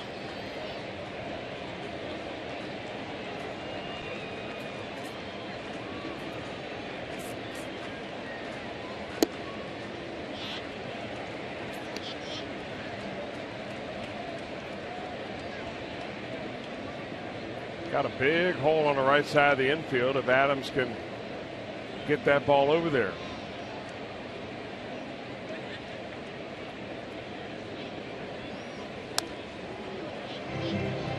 That slap foul, a ball and a strike. Adams struck out looking first time up and singled to left, a bloop in the fourth. The big burly first baseman digs in. In his career, he's got a homer and 5 for 13 against Cueto. That's way high.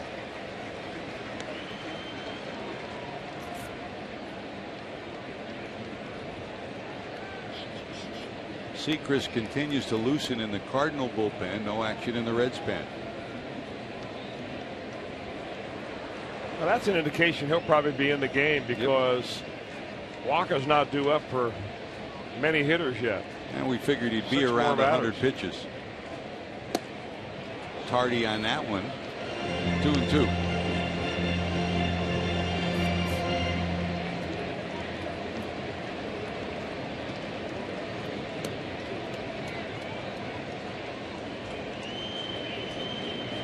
Pena rolls through his signs, setting up outside. Almost picked off Joey on that. Yeah, throw. you want to really be careful about that actually, because he's got such a small lead over there. Holliday does. I mean, he's the guy that stole 4 bases all of last year, and he's not getting any faster.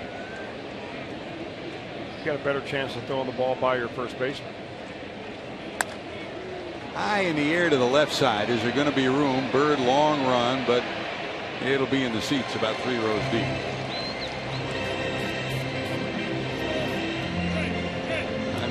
Mike Matheny, much like Tony La Russa at one point in time, with a different runner at first and a different equation here, with the 2-2 count, might have hit and run.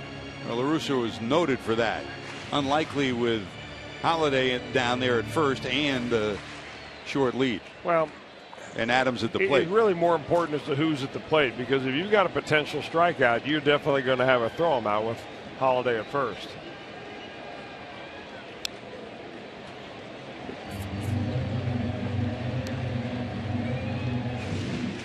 Last year, Adams, really of all the starters on the ball club, had more strikeouts than anybody else, 114. So that kind of takes away even the surprise hit and run. It could be a surprise, throw him out, strike him out. Yes, sirree, right on the corner. That's the same pitch that Jay Bruce said was down, and Adams saying the same thing. This one comes in at 88 miles an hour. It's a little backdoor slider, and it is intended so that the hitter gives up on it. Realizes it's outside at the last second, trying to catch the outside corner. Clint Fagan thought so. That's 8 strikeouts for Johnny. First out, and here's Peralta. 9, rather. Check that, 9. Bloop down the left field line. Long run. It'll be a fair ball. And it gets by Bird. Here's Halladay around third. He'll hold there, and it'll be second and third. Broken bat Bloop down the line by Peralta. And it's second and third with one out. Well, Bird came in on that ball, and it looked like he was a little indecisive about what he wanted to do. And he played it conservatively because he didn't want that ball to get by him. If he dives for this ball, there's a chance he gets it, but there's also a chance he doesn't get it, and the ball squirts down into the corner. As it turned out, it took a wicked hop on him, and Cardinals have their best rally of the night. So second and third with John Jay coming to the plate. Jay, if anybody in this Cardinal lineup, has had the most success in his career against Cueto. Coming into tonight, 12 for 27 at .444 and 3 homers. Tonight he lined to short, hit a bullet right at Cozart, and he flied to left. All right, so that's part of it. You have John Jay, who puts a bat on the ball and it hits Cueto well, but behind him you have Yadier Molina, who seems to be the guy that kills the Reds time and time again. What does Brian Price do? Do you walk Jay? I think this is the only thing that you really can do. And they will. They'll walk him intentionally and force Cueto to deal with Molina. Molina looked terrible his last time up. He was the first of that string of strikeouts where Cueto eventually had 6 in a row. Chased a high fastball inside and looked bad doing it. And you don't really mind loading the bases with Cueto on the mound because you know that he can throw strikes. Some pitchers out there, you wouldn't take this chance. And with some pitchers, you just wave the 4 fingers. In Price's case, and I think it's pretty clear, he asked Cueto what he wanted to do. He'd give him the benefit of the doubt there. So here comes Yadi. So many times he's given the Cardinals big hits. The Reds trying to coax him into either a strikeout, a pop-up, or a ground ball double play. First time the crowd has had a chance to get into this game. He'll be looking first pitch fastball here. Molina, the patterned inside-out swing, often tries to push the ball to right. From the stretch is Cueto, bases loaded, 1 out. That's a line drive. That's going to go all the way to the corner. 1 run scores, 2 run scores. Here comes the runner around third to the plate, and he will score 2. So they intentionally walk Jay, and who comes through? None other than Yadi Molina. A 3-run double, and the Cardinals lead it 4-1.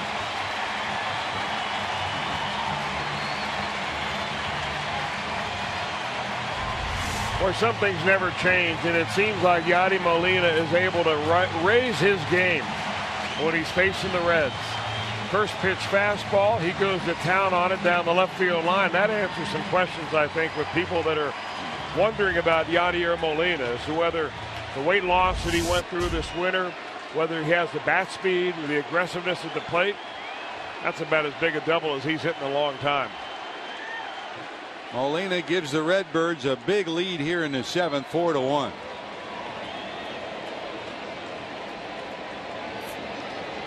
And here's Wong.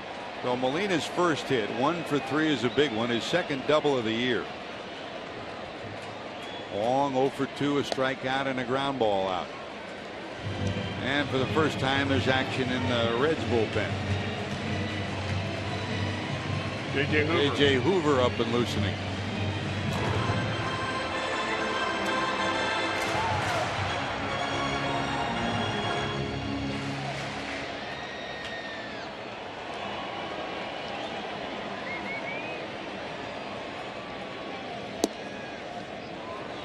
Missing wide. 3 balls, no strikes to Wong.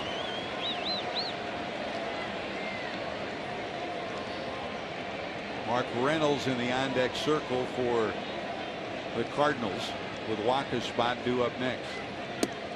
That's a strike.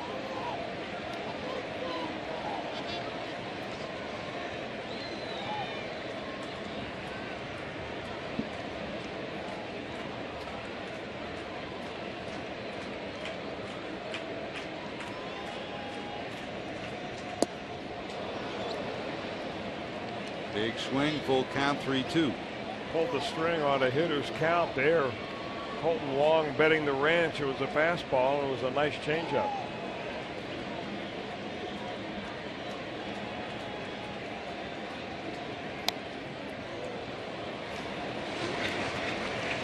Try it again, full count. Cardinals came into the inning with only 3 hits. They've got a single and 2 doubles in this inning. Add that to the intentional walk, and Molina cashes it in with a 3-run double. Swing and a miss. Wong retired.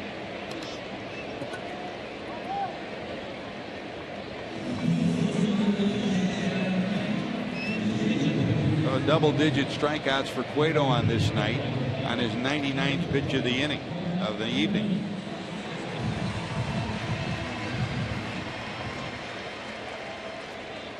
And here comes Reynolds to pinch hit for Wacha. So Wacha's night is done. Molina's given him a 4-1 lead as he exits the game. I mean, the only run the Reds got off Wacha was the home run by Votto in the first. He's held the Reds to only 5 hits.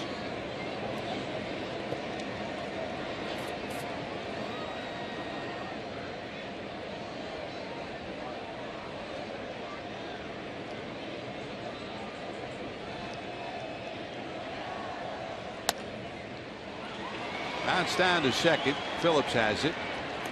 That'll do it, but the damage done. Well, they walk Jay to get to Molina. But how many times have you seen number 4 do it? 4-1 Cardinals.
Now you figure it's going to be a close fought game, and Joey Votto gives the Reds what looked like a big jolt in the first inning. His homer made it 1-0 Cincinnati. And after the Cardinals tied it, it was a pitching night. Michael Wacha, 7 innings, 5 hits, only 1 earned run. Johnny Cueto duplicated that until he got to the 7th inning. Cueto 10 strikeouts on the night. He was picture perfect until walking intentionally John Jay, loading the bases, and then Yadi Molina delivers the double that played 3, and the Redbirds have a 4-1 lead. For Cueto, 7 innings, only 6 hits, and those 10 strikeouts. Our Honda game summary: 2 guys who pitched well, but one big swing from number 4 has given the Cardinals a 3-run lead. That's your Honda game summary. New pitcher for the Cardinals is a left-hander, Kevin Segrist. And we saw him in Cincinnati, and there was all sorts of talk about Segrist, who missed 2 months of the year last year and not really fully recovered from that arm injury. It was a strained forearm. They say his last time out, he has thrown the ball as well as he's had in a long time. This is a matchup that Joey Votto's got to figure he's going to see an awful lot in the coming years, especially left-hander coming in to face him. And for the Cardinals, it'll be Segrist. A left-handed version of Waka, big, long-legged left-hander who will nibble at that outside corner. For Votto tonight, the homer is 4th of the year, gave the Reds that 1-0 lead in the first. He popped up and then singled to right, so 2 for 3 for Joey.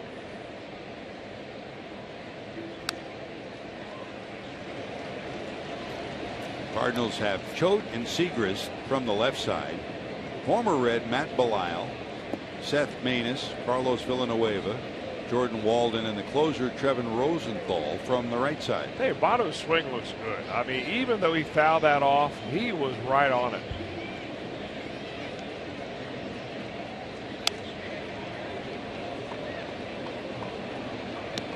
I just wonder when Segrist is going to drop that little slider on him. Now 2 balls, 2 strikes as it come now. You see Joey looking for his first hit, 0 for 7 against Segrist in their matchups. Setting up down and away is Molina. Boy, Molina wanted that so badly, he's going to take a little break.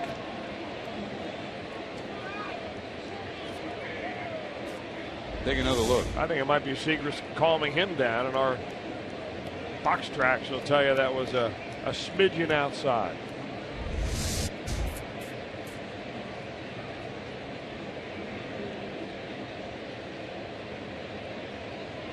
Joey digs in, 3-2.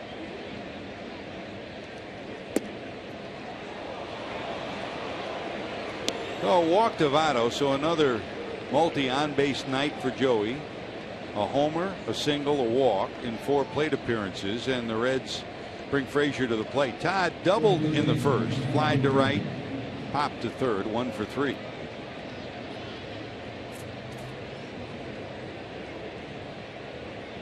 We're in the 8th, 4-1 Redbirds. Brandon Phillips on deck.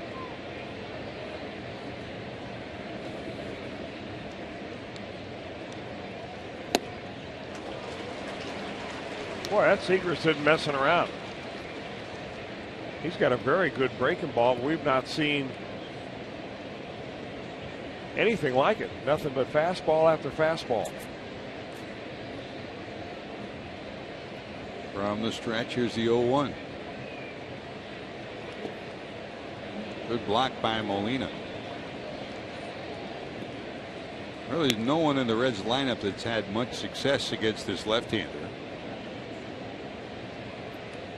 Votto was 0 for 7 coming in. Frazier's 0 for 2. Phillips behind him 0 for 4. Bruce 1 for 8. And Bird 0 for 2. Well, when he first came on the scene in 2013 into the big league, Segrist just had a sensational year. 45 games. He struck out more batters than innings pitched. Last year, as I mentioned, he missed a lot of time with a forearm strain, and they hope that he's back. Oh, he locked him up.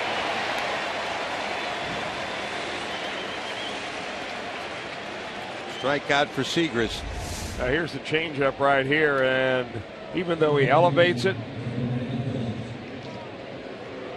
it just fools him completely with the speed. Segrist is really the guy that the Reds want Tony Cingrani this year to grow into be.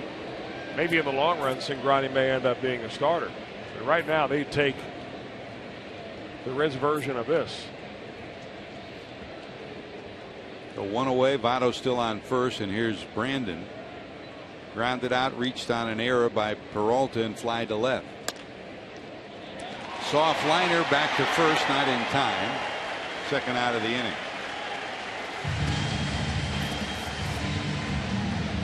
And don't forget, Fox Sports Live has all the highlights from Major League Baseball and the second night of the NHL playoffs tonight, plus the rest of the sports world. That's all tonight at 11 on Fox Sports 1.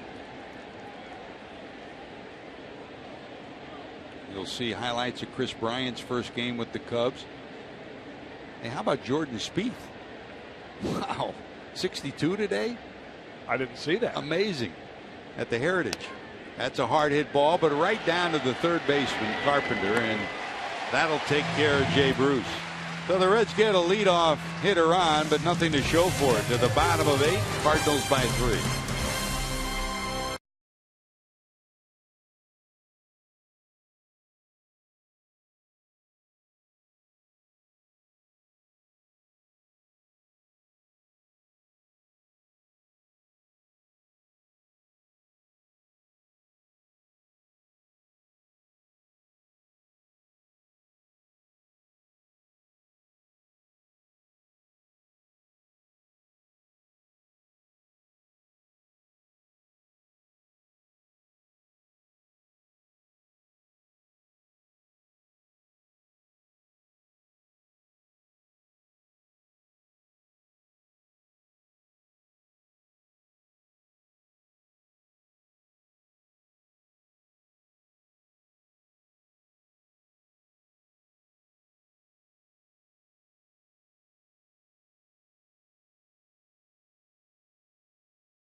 Friday, April the 24th, with a 25-year reunion of the 1990 wire-to-wire champs. See your Reds take on the Cubs in 90s throwback jerseys.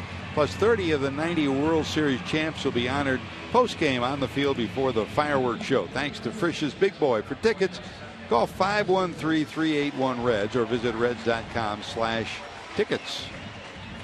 Here are the numbers on this one. 4 runs, 6 hits, 2 errors for the Cardinals. They've left 2 on. For the Reds, a run, 5 hits, no errors, 7 left on base. Johnny Cueto, solid until the 3-run double in his 101 pitch evening.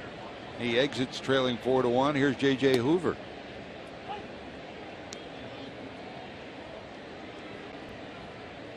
Solving the bullpen dilemma, a critical part of this Red story.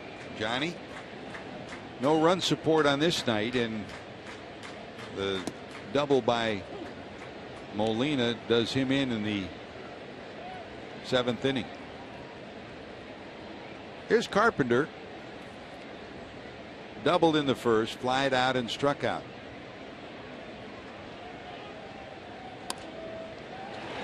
Loop to left, that's a base hit. Turning it into 2 will be Matt Carpenter. Well, Carpenter has 2 more doubles. He's 2 for 4 and the leadoff hitter in scoring position here in the bottom of 8th. Well, he just goes down to get that breaking ball right there, and put the ball in play, good things can happen.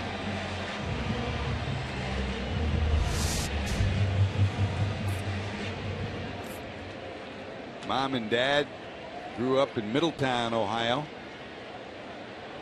He, of course, comes from Texas. Well, Carpenter's dad, he actually moved to Texas so that he could get a job as a high school coach. And he was Matt's coach in high school. In fact, he won the national championship, their high school did. His father was named the National Coach of the Year. Of course, he had a pretty good team. I think he had 4 major leaguers on that ball club, including not only Matt, but James Loney, who was a pretty good player with the Los Angeles Dodgers for a few years. Then traded to the Red Sox, now in Tampa Bay. You know, and then Carpenter, it's amazing how things work out. When he was drafted by the Cardinals, I think in the 13th round, he was injured, and they gave him a $1,000 signing bonus. Well, he just recently, last year, signed a $52 million multi-year contract. Hang in there. This one hit deep to right. Back is Bruce at the warning track. He'll have room. He squeezes it. Carpenter tags and goes to third. Hayward just missed hitting that one a ton. Hayward 1 for 4, and that fly ball out. You hear the difference, though, in the ball coming off the bat.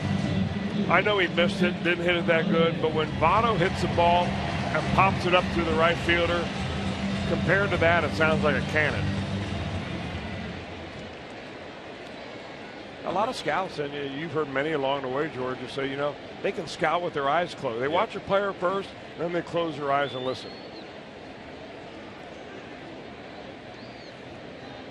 Here's Halladay. Sacrifice fly tied the game at 1 in the first. Bounced into a double play, then started the rally in the 7th with a base hit to right.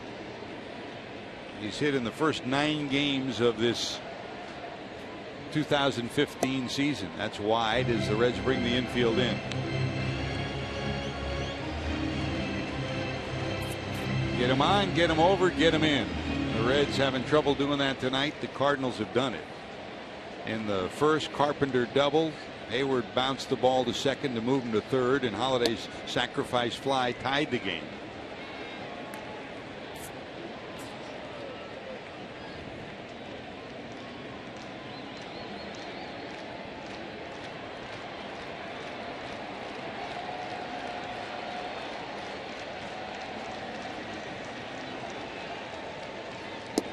That's wide. You know, Halladay has a knack for rising to the occasion. And we always see Yadier Molina do it against the Reds. Halladay does it against a lot of people. I mean, you can mark him down every year for anywhere between 90 and 100 runs batted in. And I think one of the reasons is that you saw right there a perfect example that Hoover is teasing him right just outside the strike zone, but he didn't get himself out, so anxious to drive a run in that he was going to chase a bad pitch. Holiday's job is done. He exits. Peter Borges will come in and run for him. Borges, great speed. Borges, Wong, Hayward, all great stolen base potential. Now, Dusty Baker always called it slam range. Try to get a 4-run lead or better. And that's what Matheny's trying to do here. Here's Adams. Struck out, singled, struck out. All against Cueto, facing Hoover for the first time. First and third with one out.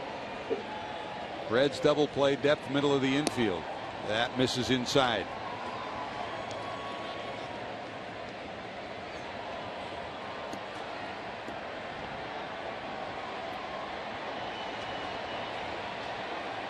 Carpenter double. He's now at third. Borges short lead off first, not going. That misses inside again. 2-0.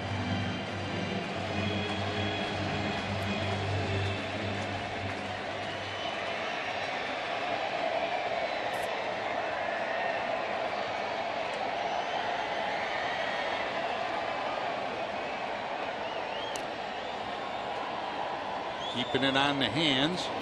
Fouled off, 2-1.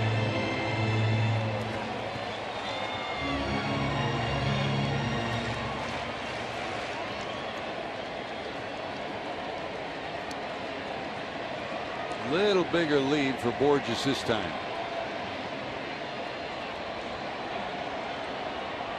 Not going. Hopped up, but no room for Pena. I'll tell you what, Borges is dancing off first base so erratically that even just a soft toss over there by J.J. Hoover may be able to pick him off.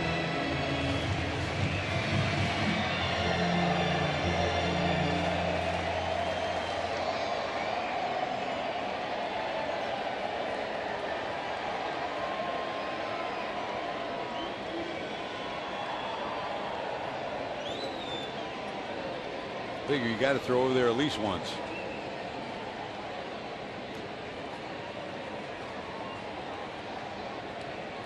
Well, always throw over one more time than you think is necessary. Runner not going. That's it. Off the glove and shoulder of Phillips into right. A run will score, and it's first and third.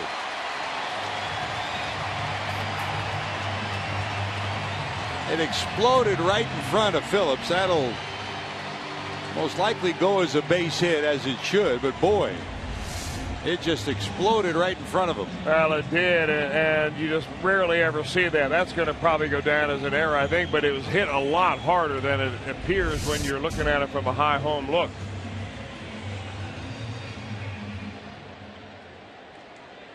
Still in all, Brandon is a guy that over the years you expect to make that play and turn into two and get out of the inning. Cardinals continue to pile on. 5-1 St. Louis. It will be scored an error on the second baseman. Fly ball to right. Bruce over. Got it in fair territory. The runner tagging and scoring easily from third is Borges. So the error prevents what could have been an inning double play, but also allows Borges to go all the way to third, and that sacrifice fly gets him in. Peralta delivers the run batted in, number 7 for him. And it's now 6-1.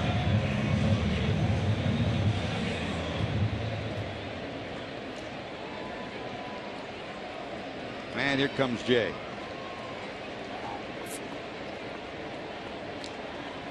Now for 7 innings, Cueto and Waka hooked up in a dandy 1-1. And if you're just joining us in the 7th, the Cardinals busted it open with a Holiday base hit, a double by Peralta, an intentional walk, a double by Molina that made it 4-1, chasing home 3. And here in the 8th, a leadoff double by Carpenter, Another walk, an error, and a sacrifice fly, and it's 6-1.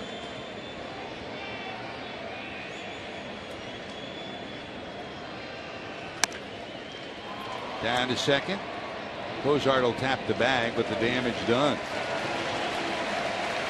6 runs, 7 hits for the Redbirds. We go to the 9th.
Reds Live is presented by Ray St. Clair Roofing. First look at the lineups. You'll hear from the manager, features, and so much more.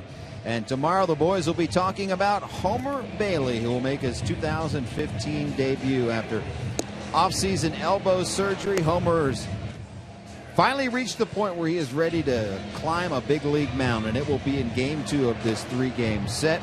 Says he's ready to go. The Reds have worked him right to the point where a pitcher would be coming out of spring training, and it will be Homer Bailey versus Carlos Martinez, the second time the Reds will see Martinez this season. Reds Live at 1:30 tomorrow. The game to follow here on Fox Sports Ohio. George and Chris, just a little bit of good news. Raisel Iglesias made his minor league debut tonight with the Louisville Bats, and he went 5 innings and gave up only 3 hits, 1 earned run, 3 strikeouts, and walked a batter. And here's a guy that, of course, the Cuban defector went right to the major leagues, then sent down to Louisville to stretch him out, and a pretty good start tonight for the Bats. Thanks, JD, keeping us up to date as you always do. And Chris, you look at the struggles that the Reds bullpen has had to this point. As Peter Borges stays in the game in center, that'll move John Jay over to left. Segrist in for his second inning of work here in the 9th. Marlon Byrd at the plate, swing and a miss, and Byrd has struck out for the 3rd time tonight. 0 for 4 and 3 strikeouts for Marlon Byrd. Now the Reds at this point, you hope that those that are on the roster right now can get comfortable and get this 5 through 8 straightened out leading up to Chapman. But when do you start thinking about maybe using Iglesias or Lorenzen at the major league level, even though you want them to be starters later on? Well, yeah, that's the conundrum the Reds find themselves in, is to how to balance out the number of innings a young man's going to pitch and where they're going to pitch those innings. You've got to be careful of the innings for Iglesias because it's been so long since he's had a full season. But if he's throwing the ball like he did the first 4 innings of his major league start, and evidently like he did tonight, you would think you'd want those innings at the big league level and not at the minor league level. And you may say the same thing for Michael Lorenzen. You know, the old school thought is you work him out of the bullpen, and then at some point you put him in the rotation. And they did that for years and years and years, and I can name you a list of Hall of Famers where it didn't hurt them any. But, you know, today's thinking is a little bit different. It's a little bit more precise, and I think they're a little bit more conservative about doing that with pitchers. Brian Pena bounces out. Reds down to their final out, and here comes Zach Cozart. Cozart singled, flied out, and singled. 2 for 3 for Zach. He's got his average over 300. 46,462 here at the new Busch Stadium. Many of them on their feet as the Cardinals try to wrap up the first game of this 3-game set, leading 6-1 here in the 9th.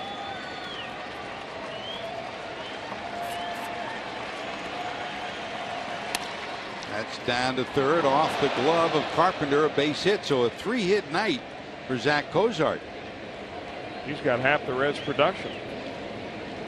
And that'll bring up Chris Negron to pinch hit in the pitcher spot. By the way, back home, for those of you in the Cincinnati area, don't forget the high school big league weekend kicks off tomorrow. 6 teams at Great American Ballpark. Chris, should be some great baseball. 1 o'clock tomorrow. Harrison against Oak Hills.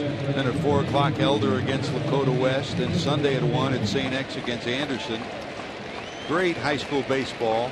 It's been a tremendous spring. 70 teams involved in the Skyline Chili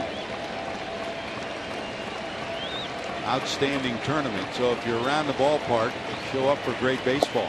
Well, what the Reds have done over the years, George, for amateur baseball, for refurbishing fields through the Reds Community Fund, the Youth Academy, the Urban Youth Academy that has opened up in Roselawn, the high school tournament that they put on, it is just tremendous. You know, you get that feeder system. Half swing by Negron, and it's no balls and 2 strikes. That last swing by Chris, really a microcosm of the Reds' night.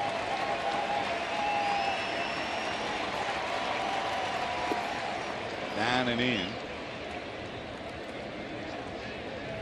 We get to see Homer Bailey tomorrow. Chris, what do you expect?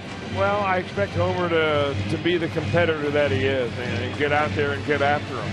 You know, the one thing that always happens after spring training is that, you know, do you have the command of your off-speed stuff? And you really never know. Here's the 1-2. Ooh. Did that get his arm? Home plate umpire says Dick Fagan saying it did not clip his shirt. As hard as that was thrown, you may want to take a sniff of burning fabric.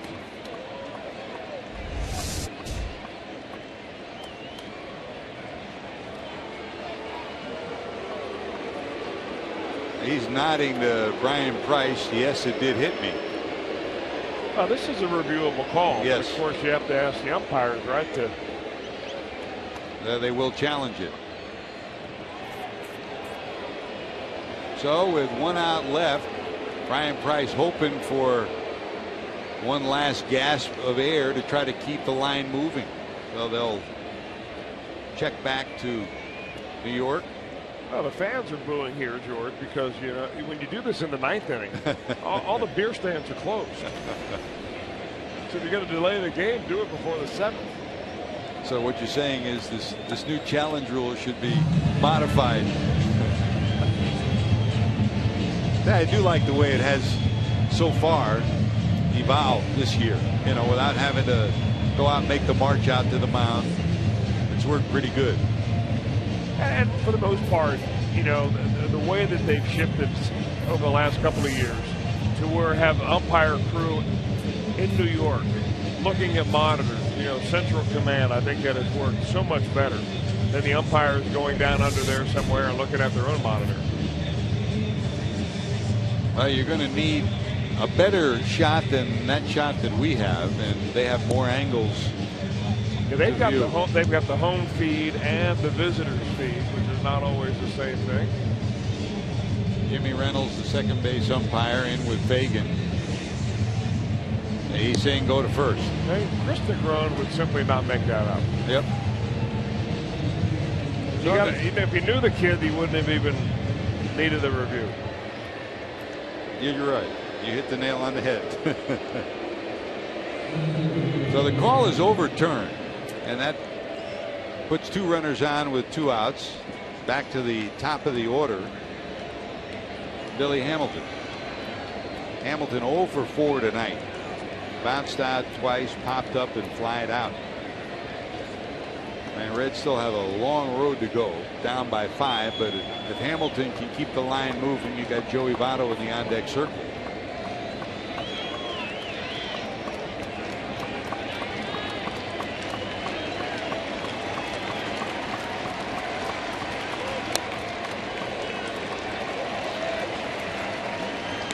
6-1 to the Reds' speedy leadoff hitter.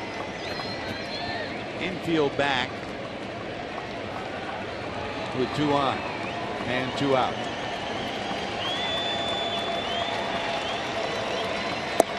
Right down the middle for a strike. 0-2.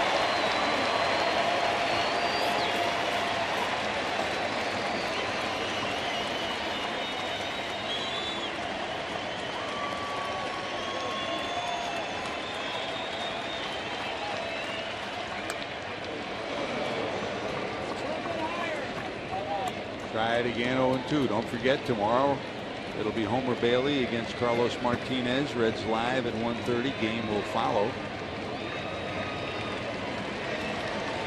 And the Reds Sunday, it's a Sunday night affair. Mike Leake against Adam Wainwright. And it's on to Milwaukee for 4. That's down and in.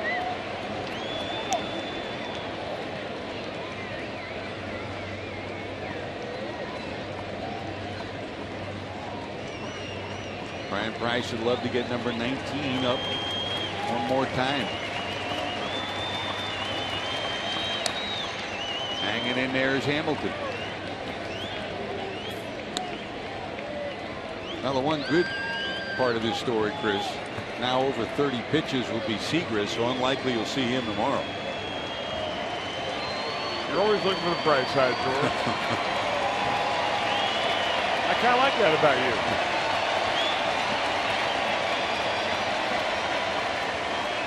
One and 2. Yes, sir. They threaded the needle on the outside corner, and the Cardinals take the first of 3 against the Reds. For the Cardinals, 6 runs, 7 hits, 2 errors. They left 3. For the Reds, a run, 6 hits, and an error. They left 9 on base on this night. Michael Wacha gets the best of Johnny Cueto, and that man, Yadi Molina, was the major culprit. A bases loaded double in the 7th, plated 3 to bust up in a 1-1 game, and a 4-1 lead for the Cardinals. More to talk about when we return, as the Cardinals have taken the first of 3.